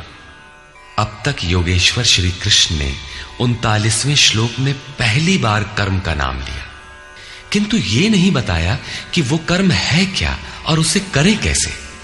उस कर्म की विशेषताओं पर प्रकाश डाला कि अर्जुन, इस कर्म द्वारा तू कर्मों के बंधन से अच्छी प्रकार छूट जाएगा।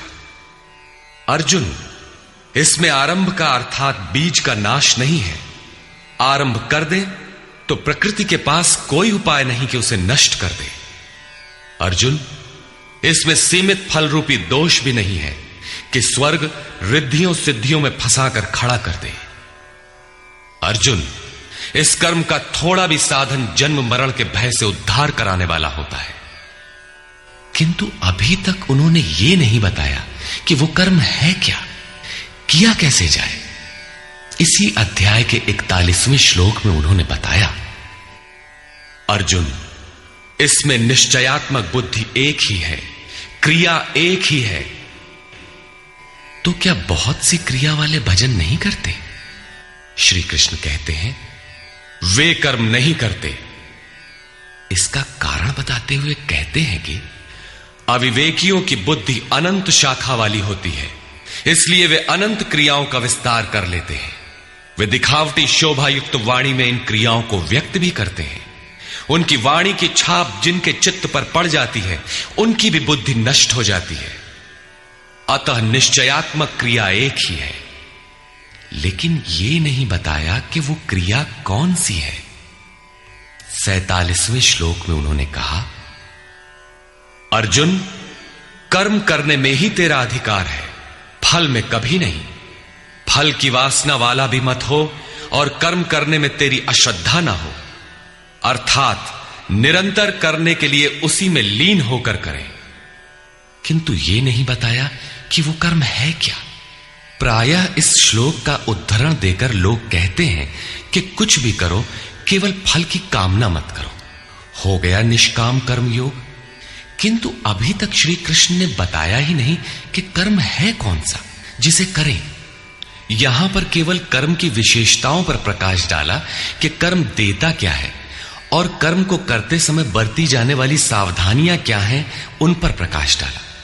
प्रश्न ज्यों का त्यों बना हुआ है, जिसे योगेश्वर आगे अध्याय 3-4 में स्पष्ट करेंगे।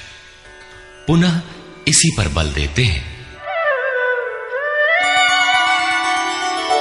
योगस्थः कुरु कर्माणि संगं त्यक्त्वा धनंजय सिद्ध्य सिद्ध्योः समो भूत्वा समत्वं योग उच्यते।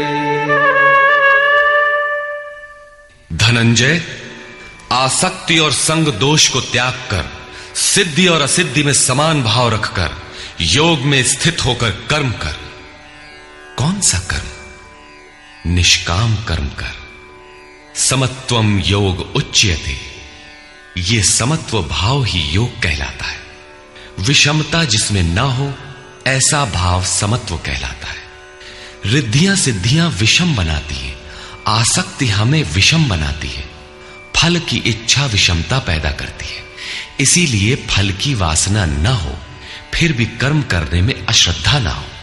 देखी सुनी सभी वस्तुओं में आसक्ति का त्याग करके प्राप्ति और अप्राप्ति के विषय में न सोचकर केवल योग में स्थित रहते हुए कर्म कर। योग से चित्त चलायमान ना हो। योग एक पराकाष्ठा की स्थिति है और एक प्रारंभ की स्थिति भी होती है। प्रारंभ में भी हमारी दृष्टि लक्ष्य पर ही रहनी चाहिए। अतः योग पर दृष्टि रखते हुए कर्म का आचरण करना चाहिए। समत्व भाव अर्थात सिद्धि और असिद्धि में समभाव ही योग कहलाता है। जिसको सिद्धि और असिद्धि विचलित नहीं कर पाती, विषमता जिसमें पैदा नहीं होती, ऐसा भाव होने के कारण यह समत्व योग कहलाता है। ये इष्ट से समत्व दिलाता है, इसीलिए इसे समत्व योग कहते हैं। कामनाओं का सर्वथा त्याग है, इसलिए इसे निष्काम कर्म योग कहते हैं। कर्म करना है, इसलिए इसे कर्म योग कहते हैं। परमात्मा से मेल कराता है, इसलिए इसका नाम योग अर्थात मेल है। इसमें बौद्धिक स्तर पर ध्यान रखना पड़ता है कि सिद्धि और असिद्धि में समभाव रहे, आसक्ति न हो, फल की वासना न आने पाए। इसलिए यही निष्काम कर्म योग बुद्धि योग भी कहा जाता है। दूरेण ह्यवरं कर्म बुद्धियोगात् धनंजय बुद्धौ शरणमन्विच्छ कृपणाः फलहेतवः। धनंजय, अवरम कर्म, निकृष्ट कर्म, वासना वाले कर्म बुद्धि योग से अत्यंत दूर है। फल की कामना वाले कृपण हैं। वे आत्मा के साथ उदारता नहीं बरतते। अतः समत्व बुद्धि योग का आश्रय ग्रहण कर। जैसी कामना है वैसा मिल भी जाए तो उसे भोगने के लिए शरीर धारण करना पड़ेगा। आवागमन बना है तो कल्याण कैसा? साधक को तो मोक्ष की भी वासना नहीं रखनी चाहिए, क्योंकि वासनाओं से मुक्त होना ही तो मोक्ष है। फल की प्राप्ति का चिंतन करने से साधक का समय व्यर्थ नष्ट हो जाता है और फल प्राप्त होने पर वो उसी फल में उलझ जाता है। उसकी साधना समाप्त हो जाती है। आगे वो भजन क्यों करे? वहां से वो भटक जाता है। इसलिए समत्व बुद्धि से योग का आचरण करें। ज्ञान मार्ग को भी श्री कृष्ण ने बुद्धि योग कहा था कि अर्जुन, ये बुद्धि तेरे लिए ज्ञान योग के विषय में कही गई। और यहां निष्काम कर्म योग को भी बुद्धि योग कहा गया। वस्तुतः दोनों में बुद्धि का दृष्टिकोण का ही अंतर है। उसमें लाभ हानि का रिकॉर्ड रखकर उसे जांच कर चलना पड़ता है। इसमें भी बौद्धिक स्तर पर समत्व बनाए रखना पड़ता है। इसलिए इसे समत्व बुद्धि योग कहा जाता है। इसलिए धनंजय, तू समत्व बुद्धि योग का आश्रय ग्रहण कर, क्योंकि फल की वासना वाले अत्यंत कृपण हैं। बुद्धियुक्तो जहातीह उभे सुकृत दुष्कृते तस्माद्योगाय युज्यस्व योगः कर्मसु कौशलम्। समत्व बुद्धि युक्त पुरुष पुण्य पाप दोनों को ही इसी लोक में त्याग देता है, उनसे लिपायमान नहीं होता। इसलिए समत्व बुद्धि योग के लिए चेष्टा कर। योगः कर्मसु कौशलम।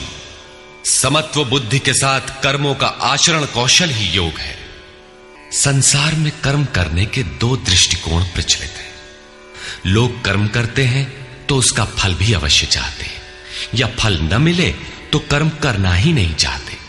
किंतु योगेश्वर श्री कृष्ण इन कर्मों को बंधनकारी बताते हुए आराधना को एकमात्र कर्म मानते हैं। इस अध्याय में उन्होंने कर्म का नाम मात्र लिया। अध्याय 3 के 9वें श्लोक में उसकी परिभाषा दी और चौथे अध्याय में कर्म के स्वरूप पर विस्तार से प्रकाश डाला।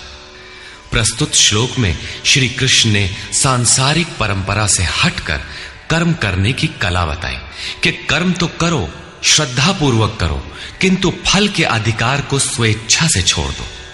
फल जाएगा कहां? यही कर्मों के करने का कौशल है। निष्काम साधक की समग्र शक्ति इस प्रकार कर्म में लगी रहती है। फिर भी जिज्ञासा स्वाभाविक है कि क्या सदैव कर्म ही करते रहना है या इसका कुछ परिणाम भी निकलेगा? इसे देखें। कर्मजं बुद्धियुक्ता हि फलं त्यक्त्वा मनीषिणः जन्मबन्धविनिर्मुक्ताः पदं गच्छन्त्यनामयम्। बुद्धि योग से युक्त ज्ञानी जन कर्मों से उत्पन्न होने वाले फल को त्याग कर जन्म और मृत्यु के बंधन से छूट जाते हैं। वे निर्दोष अमृतमय परम पद को प्राप्त होते हैं। अर्जुन की दृष्टि त्रिलोकी के साम्राज्य तथा देवताओं के स्वामीपन तक ही सीमित थी। इतने तक के लिए भी वो युद्ध में प्रवृत्त नहीं हो रहा था। यहां श्री कृष्ण उसे नवीन तथ्य उद्घाटित करते हैं कि आसक्ति रहित कर्म द्वारा अनामय पद प्राप्त होता है। निष्काम कर्म योग परम पद को दिलाता है, जहां मृत्यु का प्रवेश नहीं है। इस कर्म में प्रवृत्ति कब होगी?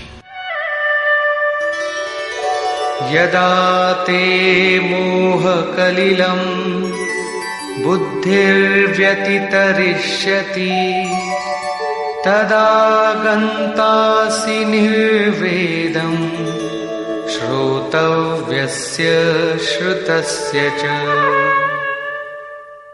जिस काल में तेरी साधक की बुद्धि मोह रूपी दलदल को पूर्णतः पार कर लेगी, लेश मात्र भी मोह न रह जाए, उस समय जो सुनने योग्य है उसे तू सुन सकेगा और सुने हुए के अनुसार वैराग्य को प्राप्त हो सकेगा, अर्थात उसे आचरण में ढाल सकेगा। अभी तो जो सुनने लायक है उसे न तो तू सुन पाया है और आचरण का तो प्रश्न ही नहीं खड़ा होता। इसी योग्यता पर पुनः प्रकाश डालते हैं। श्रुति विप्रतिपन्ना ते यदा स्थास्यति निश्चला समाधावचला बुद्धि तदा योगमवाप्स्यसि। अनेक प्रकार के वेद वाक्यों को सुनकर विचलित हुई तेरी बुद्धि जब परमात्म स्वरूप में समाधिस्थ होकर अचल स्थिर ठहर जाएगी, तब तू समत्व योग को प्राप्त होगा, पूर्ण समस्थिति को प्राप्त करेगा, जिसे अनामय परम पद कहते हैं। यही योग की पराकाष्ठा है और यही अप्राप्त की प्राप्ति है। वेदों से तो शिक्षा ही मिलती है, किंतु श्री कृष्ण कहते हैं श्रुति विप्रतिपन्ना। श्रुतियों के अनेक सिद्धांतों को सुनने से बुद्धि विचलित हो जाती है। सिद्धांत तो अनेकों सुने, लेकिन जो सुनने योग्य है लोग उससे दूर ही रहते हैं। ये विचलित बुद्धि जिस समय समाधि में स्थिर हो जाएगी, तब तू योग की पराकाष्ठा अमृत पद को प्राप्त करेगा। इस पर अर्जुन की उत्कंठा स्वाभाविक थी कि वे महापुरुष कैसे होते हैं जो अनामय परम पद में स्थित है, समाधि में जिनकी बुद्धि स्थिर है। उसने प्रश्न किया। अर्जुन उवाच।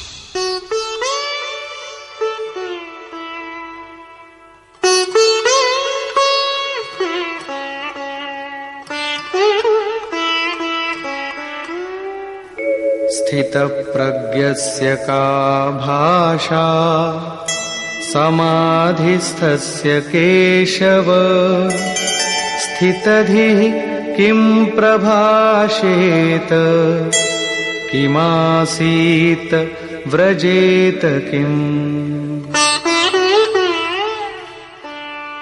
समाधीयते चित्तम यस्मिन् स आत्मा एव समाधिः।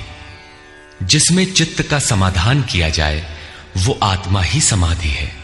अनादि तत्व में जो समत्व प्राप्त कर ले उसे समाधिस्थ कहते हैं। अर्जुन ने पूछा, केशव, समाधिस्थ स्थिर बुद्धि वाले महापुरुष के क्या लक्षण हैं? स्थित प्रज्ञ पुरुष कैसे बोलता है, वो कैसे बैठता है, वो कैसे चलता है? 4 प्रश्न अर्जुन ने किए। इस पर भगवान श्री कृष्ण ने स्थित प्रज्ञ के लक्षण बताते हुए कहा। श्री भगवान उवाच।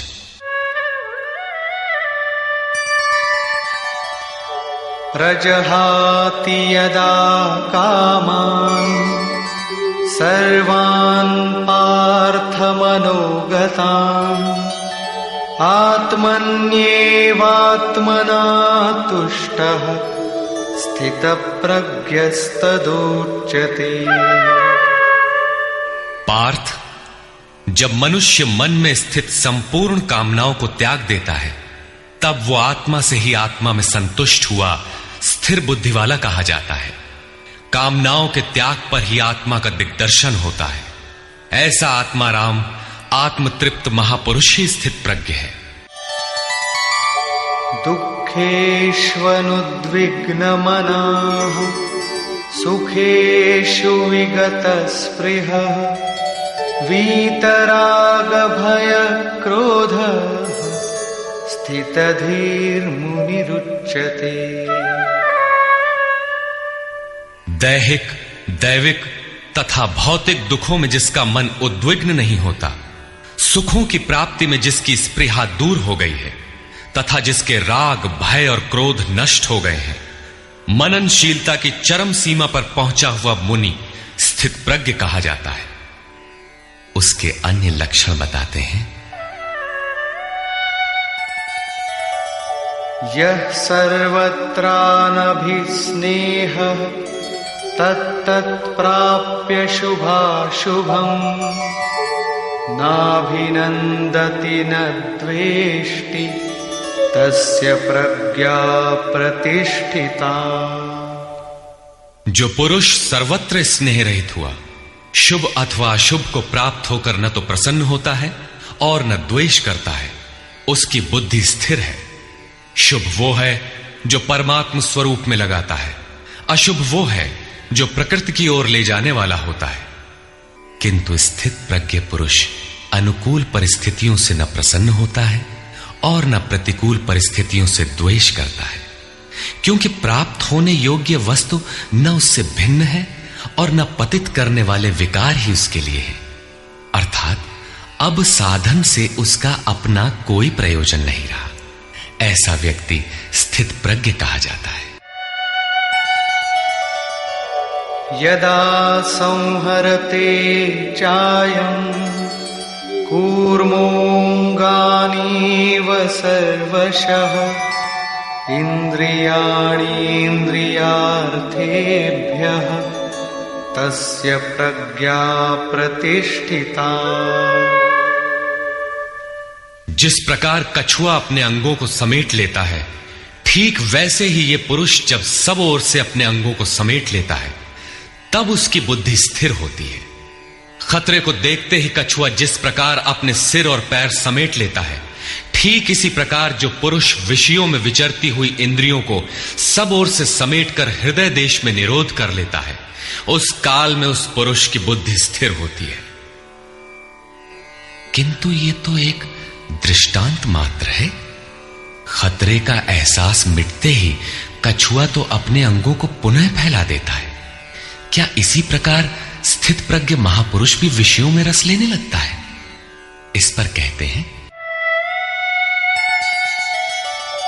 विषया विनिवर्तन्ते निराहारस्य देहिनः रसवर्जं रसोऽप्यस्य परं दृष्ट्वा निवर्तते। इंद्रियों द्वारा विषयों को न ग्रहण करने वाले पुरुषों के विषय तो निवृत्त हो जाते हैं, क्योंकि वे ग्रहण ही नहीं करते, किंतु उनका राग नहीं निवृत्त होता, आसक्ति लगी रहती है। संपूर्ण इंद्रियों को विषयों से समेटने वाले निष्काम कर्मी का राग भी परम दृष्टवा, परम तत्व परमात्मा का साक्षात्कार करके निवृत्त हो जाता है। महापुरुष कछुए की तरह अपनी इंद्रियों को विषयों में नहीं फैलाता। एक बार जब इंद्रियां सिमट गईं तो संस्कार ही मिट जाते हैं, पुनः वे नहीं निकलते। निष्काम कर्मयोग के आचरण द्वारा परमात्मा के प्रत्यक्ष दर्शन के साथ उस पुरुष का विषयों से राग भी निवृत्त हो जाता है। प्रायः चिंतन पथ में हठ करते हैं। हठ से इंद्रियों को रोककर वे विषय से तो निवृत्त हो जाते हैं, किंतु मन में उनका चिंतन राग लगा रहता है। ये आसक्ति परम दृष्टवा परमात्मा का साक्षात्कार करने के बाद ही निवृत्त होती है, इसके पूर्व नहीं। पूज्य महाराज जी इस संबंध में अपनी एक घटना बताया करते थे। गृह त्याग से पूर्व उन्हें 3 बार आकाशवाणियां हुई थी। हमने पूछा, महाराज जी आपको आकाशवाणी क्यों हुई, हम लोगों को तो नहीं हुई? तब इस पर महाराज जी कहे, हो ई शंका मोहू के बही रही, अर्थात ये संदेह मुझे भी हुआ था। तब अनुभव में आया कि मैं 7 जन्म से लगातार साधु हूं। 4 जन्म तो केवल साधुओं सा वेश बनाए, तिलक लगाए, कहीं विभूति पोते, कहीं कमंडलु लिए विचरण कर रहा हूं। योग क्रिया की जानकारी नहीं थी, लेकिन पिछले 3 जन्म से बढ़िया साधु हूं, जैसा होना चाहिए। मुझ में योग क्रिया जागृत थी।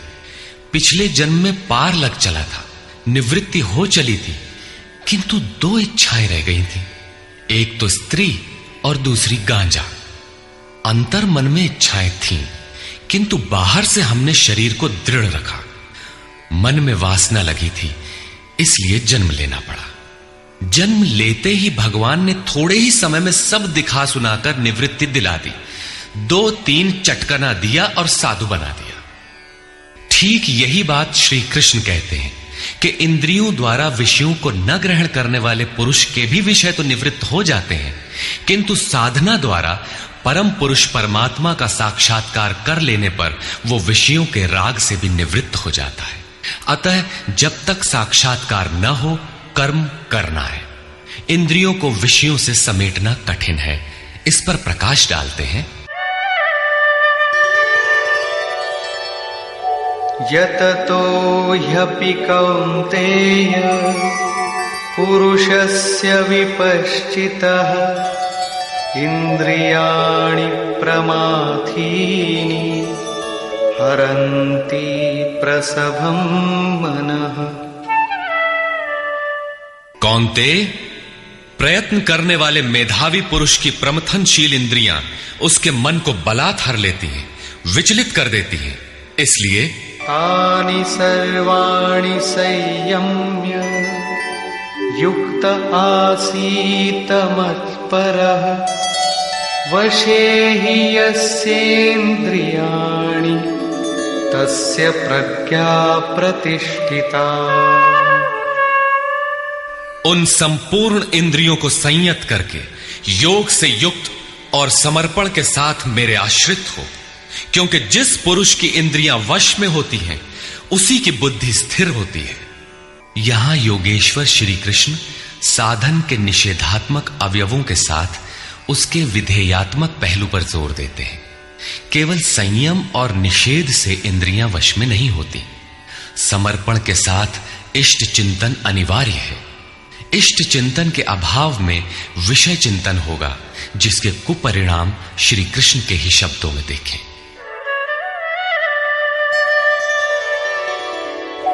ध्यायतो विषयान् पुंसः संगस्तेषूपजायते संगात् संजायते कामः कामात् क्रोधोऽभिजायते।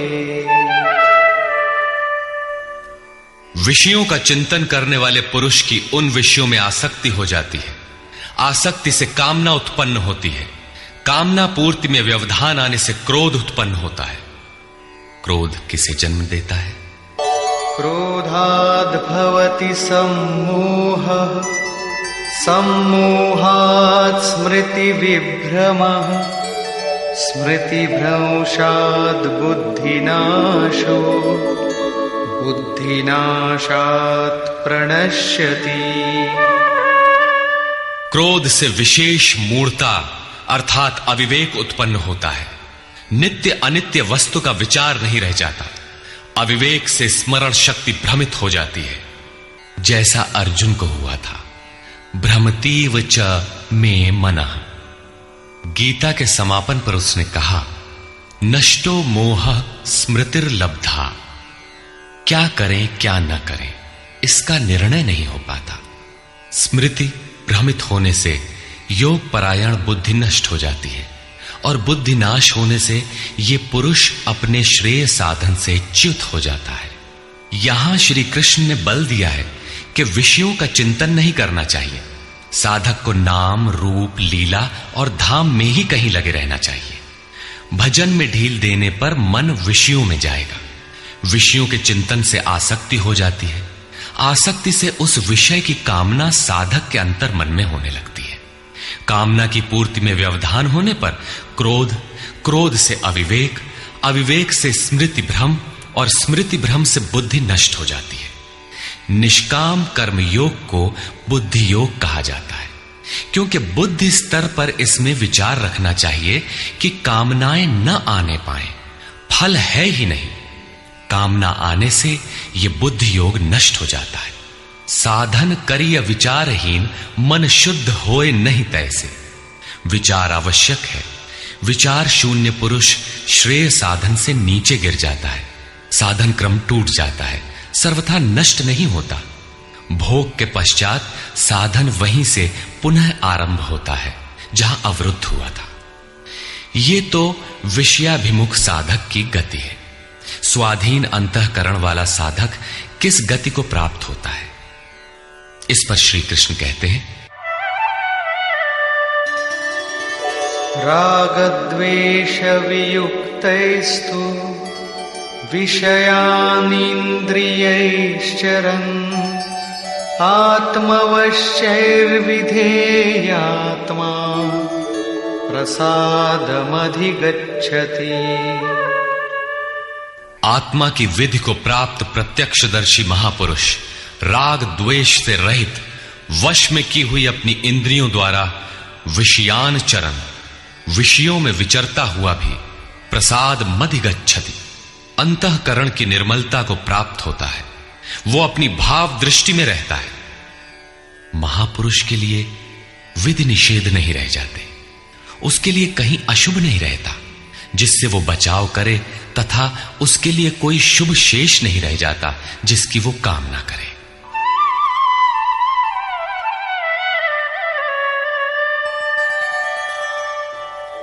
प्रसादे सर्वदुःखानां हानिरस्योपजायते प्रसन्नचेतसो याशु बुद्धिः पर्यवतिष्ठते। भगवान के पूर्ण कृपा प्रसाद भगवत्ता से संयुक्त होने पर इसके संपूर्ण दुखों का अभाव हो जाता है। दुखालयम अशाश्वतम, संसार का अभाव हो जाता है और उस प्रसन्न चित्त वाले पुरुष की बुद्धि शीघ्र ही अच्छी प्रकार स्थिर हो जाती है। किंतु जो योग युक्त नहीं है उनकी दशा पर प्रकाश डालते हैं। नास्ति बुद्धिरयुक्तस्य न चायुक्तस्य भावना न चाभावयतः शान्तिः अशान्तस्य कुतः सुखम्। योग साधन रहित पुरुष के अंतःकरण में निष्काम कर्मयुक्त बुद्धि नहीं होती। उस अयुक्त के अंतःकरण में भाव भी नहीं होता। भावना रहित पुरुष को शांति कहां और अशांत पुरुष को सुख कहां। योग क्रिया करने से कुछ दिखाई पड़ने पर ही भाव बनता है। जाने बिनु ना होई प्रतीति, भावना बिना शांति नहीं मिलती। और शांति रहित पुरुष को सुख अर्थात शाश्वत सनातन की प्राप्ति नहीं होती। इंद्रियाणां हि चरतां यन्मनोनुविधीयते तदस्य हरति प्रज्ञां वायुर्नावमिवाम्भसि। जल में नाव को जिस प्रकार वायु हरण करके गंतव्य से दूर कर देता है, ठीक वैसे ही विषयों में विचरण करती हुई इंद्रियों में जिस इंद्रिय के साथ मन रहता है, वो एक ही इंद्रिय उस अयुक्त पुरुष की बुद्धि को हर लेती है। अतः योग का आचरण अनिवार्य है। क्रियात्मक आचरण पर श्री कृष्ण पुनः बल देते हैं। तस्माद्यस्य महाबाहो निगृहीतानि सर्वशः इंद्रियाणीन्द्रियार्थेभ्यः तस्य प्रज्ञा प्रतिष्ठिता। इससे हे महाबाहो, जिस पुरुष की इंद्रियां इंद्रियों के विषयों से सर्वथा वश में की हुई होती हैं, उसकी बुद्धि स्थिर होती है। बाहु कार्य क्षेत्र का प्रतीक है। भगवान महाबाहु एवं आजानुबाहु कहे जाते हैं। वे बिना हाथ पैर के सर्वत्र कार्य करते हैं। उनमें जो प्रवेश पाता है या जो उसी भगवत्ता की ओर अग्रसर है, वो भी महाबाहु है। श्री कृष्ण और अर्जुन दोनों को महाबाहु कहा गया है। या निशा सर्वभूतानां तस्यां जागर्ति संयमी यस्यां जागृति भूतानि सा निशा पश्यतो मुनि। संपूर्ण भूत प्राणियों के लिए वो परमात्मा रात्रि के तुल्य है, क्योंकि दिखाई नहीं देता, न विचार ही काम करता है, इसलिए रात्रि सदृश है। उस रात्रि में परमात्मा में संयमी पुरुष भली प्रकार देखता है, चलता है, जागता है, क्योंकि वहां उसकी पकड़ है। योगी इंद्रियों के संयम द्वारा उसमें प्रवेश पा जाता है। जिन नाशवान सांसारिक सुख भोग के लिए संपूर्ण प्राणी रात दिन परिश्रम करते हैं, योगी के लिए वही निशा है। रमा विलासु राम अनुरागी तजत बमन जिमि जन बड़ भागी। जो योगी परमार्थ पथ में निरंतर सजग और भौतिक ऐषणाओं से सर्वथा निष्प्रिय होता है, वही उस इष्ट में प्रवेश पाता है। वो रहता तो संसार में ही है, किंतु संसार का उस पर प्रभाव नहीं पड़ता। महापुरुष की इस रहनी का चित्रण देखें। आपूर्यमाणमचल प्रतिष्ठं समुद्रमाप प्रविशन्ति यद्वत् तद्वत् कामायं प्रविशन्ति सर्वे स शान्तिमाप्नोति न कामकामी। जैसे सब ओर से परिपूर्ण अचल प्रतिष्ठा वाले समुद्र में नदियों के जल उसको चलायमान न करते हुए बड़े वेग से उसमें समा जाते हैं, ठीक वैसे ही परमात्मा में स्थित प्रज्ञ पुरुष में संपूर्ण भोग विकार उत्पन्न किए बिना समा जाते हैं। ऐसा पुरुष परम शांति को प्राप्त होता है, न कि भोगों को चाहने वाला। भयंकर वेग से बहने वाली सहस्त्रों नदियों के स्रोत फसल को नष्ट करते हुए, हत्याएं करते हुए, नगरों को डुबाते हुए, हाहाकार मचाते हुए बड़े वेग से समुद्र में गिरते हैं, किंतु समुद्र को न 1 इंच ऊपर उठा पाते हैं और न गिरा ही पाते हैं, बल्कि उसी में समाहित हो जाते हैं। ठीक इसी प्रकार स्थित प्रज्ञ महापुरुष के प्रति संपूर्ण भोग उतने ही वेग से आते हैं, किंतु समाहित हो जाते हैं। उन महापुरुषों में न शुभ संस्कार डाल पाते हैं न अशुभ। योगी के कर्म अशुक्ल और अकृष्ण होते हैं, क्योंकि जिस चित्त पर संस्कार पड़ते हैं उसका निरोध और विलीनीकरण हो गया। इसके साथ ही भगवत्ता की स्थिति आ गई। अब संस्कार पड़े भी तो कहां? इस एक ही श्लोक में श्री कृष्ण ने अर्जुन के कई प्रश्नों का समाधान कर दिया। उसकी जिज्ञासा थी कि स्थित प्रज्ञ महापुरुष के लक्षण क्या है, वो कैसे बोलता है, कैसे बैठता है, कैसे चलता है। श्री कृष्ण ने एक ही शब्द में उत्तर दिया कि वे समुद्रवत होते हैं। उनके लिए विधि निषेध नहीं होता कि ऐसे बैठो और ऐसे चलो। वे ही परम शांति को प्राप्त होते हैं, क्योंकि वे संयमी हैं। भोगों की कामना वाला शांति नहीं पाता। इसी पर पुनः बल देते हैं, विहाय कामान्यः सर्वान् पुमांश्चरति निःस्पृहः निर्ममो निरहंकारः स शान्तिमधिगच्छति। जो पुरुष संपूर्ण कामनाओं को त्याग कर निर्ममः, मैं और मेरे के भाव तथा अहंकार और स्पृहा से रहित होता हुआ बरतता है, वो उस परम शांति को प्राप्त होता है जिसके बाद कुछ भी पाना शेष नहीं रह जाता। एषा ब्राह्मी स्थितिः पार्थ नैनां प्राप्य विमुह्यति स्थित्वा स्यामन्तकालेऽपि ब्रह्मनिर्वाणमृच्छति।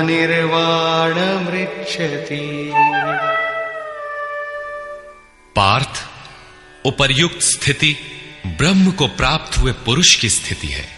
समुद्रवत उन महापुरुषों में विषय नदियों की तरह समा जाते हैं। वे पूर्ण संयमी और प्रत्यक्षता परमात्मदर्शी हैं। केवल अहम ब्रह्मास्मि पढ़ लेने या रट लेने से यह स्थिति नहीं मिलती। साधन करके ही इस ब्रह्म की स्थिति को पाया जाता है। ऐसा महापुरुष ब्रह्म निष्ठा में स्थित रहते हुए शरीर के अंत काल में भी ब्रह्मानंद को ही प्राप्त होता है। निष्कर्ष, प्रायः कुछ लोग कहते हैं कि दूसरे अध्याय में गीता पूर्ण हो गई, किंतु यदि केवल कर्म का नाम मात्र लेने से कर्म पूरा हो जाता हो तब तो गीता का समापन माना जा सकता है। इस अध्याय में योगेश्वर श्री कृष्ण ने यही बताया कि अर्जुन, निष्काम कर्मयोग के विषय में सुन, जिसे जानकर तू संसार बंधन से छूट जाएगा। कर्म करने में तेरा अधिकार है, फल में कभी नहीं। कर्म करने में तेरी अश्रद्धा भी ना हो, निरंतर करने के लिए तत्पर हो जा। इसके परिणाम में तू परम दृष्टवा, परम पुरुष का दर्शन कर स्थित प्रज्ञ बनेगा, परम शांति पाएगा। किंतु यह नहीं बताया कि कर्म है क्या। यह सांख्य योग नामक अध्याय नहीं है। यह नाम शास्त्रकार का नहीं अपितु टीकाकारों की देन है। वे अपनी बुद्धि के अनुसार ही ग्रहण करते हैं, तो आश्चर्य क्या है। इस अध्याय में कर्म की गरिमा, उसे करने में बरती जाने वाली सावधानी और स्थित प्रज्ञ के लक्षण बताकर श्री कृष्ण ने अर्जुन के मन में कर्म के प्रति उत्कंठा जागृत की है। उसे कुछ प्रश्न दिए हैं। आत्मा शाश्वत है, सनातन है, उसे जानकर तत्वदर्शी बनो। उसकी प्राप्ति के 2 साधन हैं, ज्ञान योग और निष्काम कर्म योग। अपनी शक्ति को समझकर हानि लाभ का स्वयं निर्णय लेकर कर्म में प्रवृत्त होना ज्ञान मार्ग है, तथा इष्ट पर निर्भर होकर समर्पण के साथ उसी कर्म में प्रवृत्त होना निष्काम कर्म मार्ग या भक्ति मार्ग है। गोस्वामी तुलसीदास ने दोनों का चित्रण इस प्रकार किया है। मोरे प्रौढ़ तनय सम ज्ञानी, बालक सुत समदास अमानी, जनहि मोर बल निज बल ताही, दुह कह काम क्रोध रिपु आही। मेरे दो प्रकार के भजने वाले हैं, एक ज्ञान मार्गी, दूसरा भक्ति मार्गी। निष्काम कर्म मार्गी या भक्ति मार्गी शरणागत होकर मेरा आश्रय लेकर चलता है। ज्ञान योगी अपनी शक्ति सामने रखकर अपनी हानि लाभ का विचार कर अपने भरोसे चलता है, जबकि दोनों के शत्रु एक ही हैं। ज्ञान मार्गी को काम क्रोधादि शत्रुओं पर विजय पाना है और निष्काम कर्म योगी को भी इन्हीं से युद्ध करना है। कामनाओं का त्याग दोनों करते हैं और दोनों मार्गों में किया जाने वाला कर्म भी एक ही है। इस कर्म के परिणाम में परम शांति को प्राप्त हो जाओगे। लेकिन यह नहीं बताया कि कर्म है क्या। अब आपके भी समक्ष कर्म एक प्रश्न है। अर्जुन के मन में भी कर्म के प्रति जिज्ञासा हुई। तीसरे अध्याय के आरंभ में ही उसने कर्म विषयक प्रश्न प्रस्तुत किया। अतः ओम तत्सदिति श्रीमद् भगवद गीता सूपनिषत्सु ब्रह्म विद्यायाम योग शास्त्रे श्री कृष्णार्जुन संवादे कर्म जिज्ञासा नाम द्वितीयो अध्यायः। इस प्रकार स्वामी अड़गड़ानंद कृत श्रीमद् भगवद गीता के भाष्य यथार्थ गीता का दूसरा अध्याय पूर्ण होता है।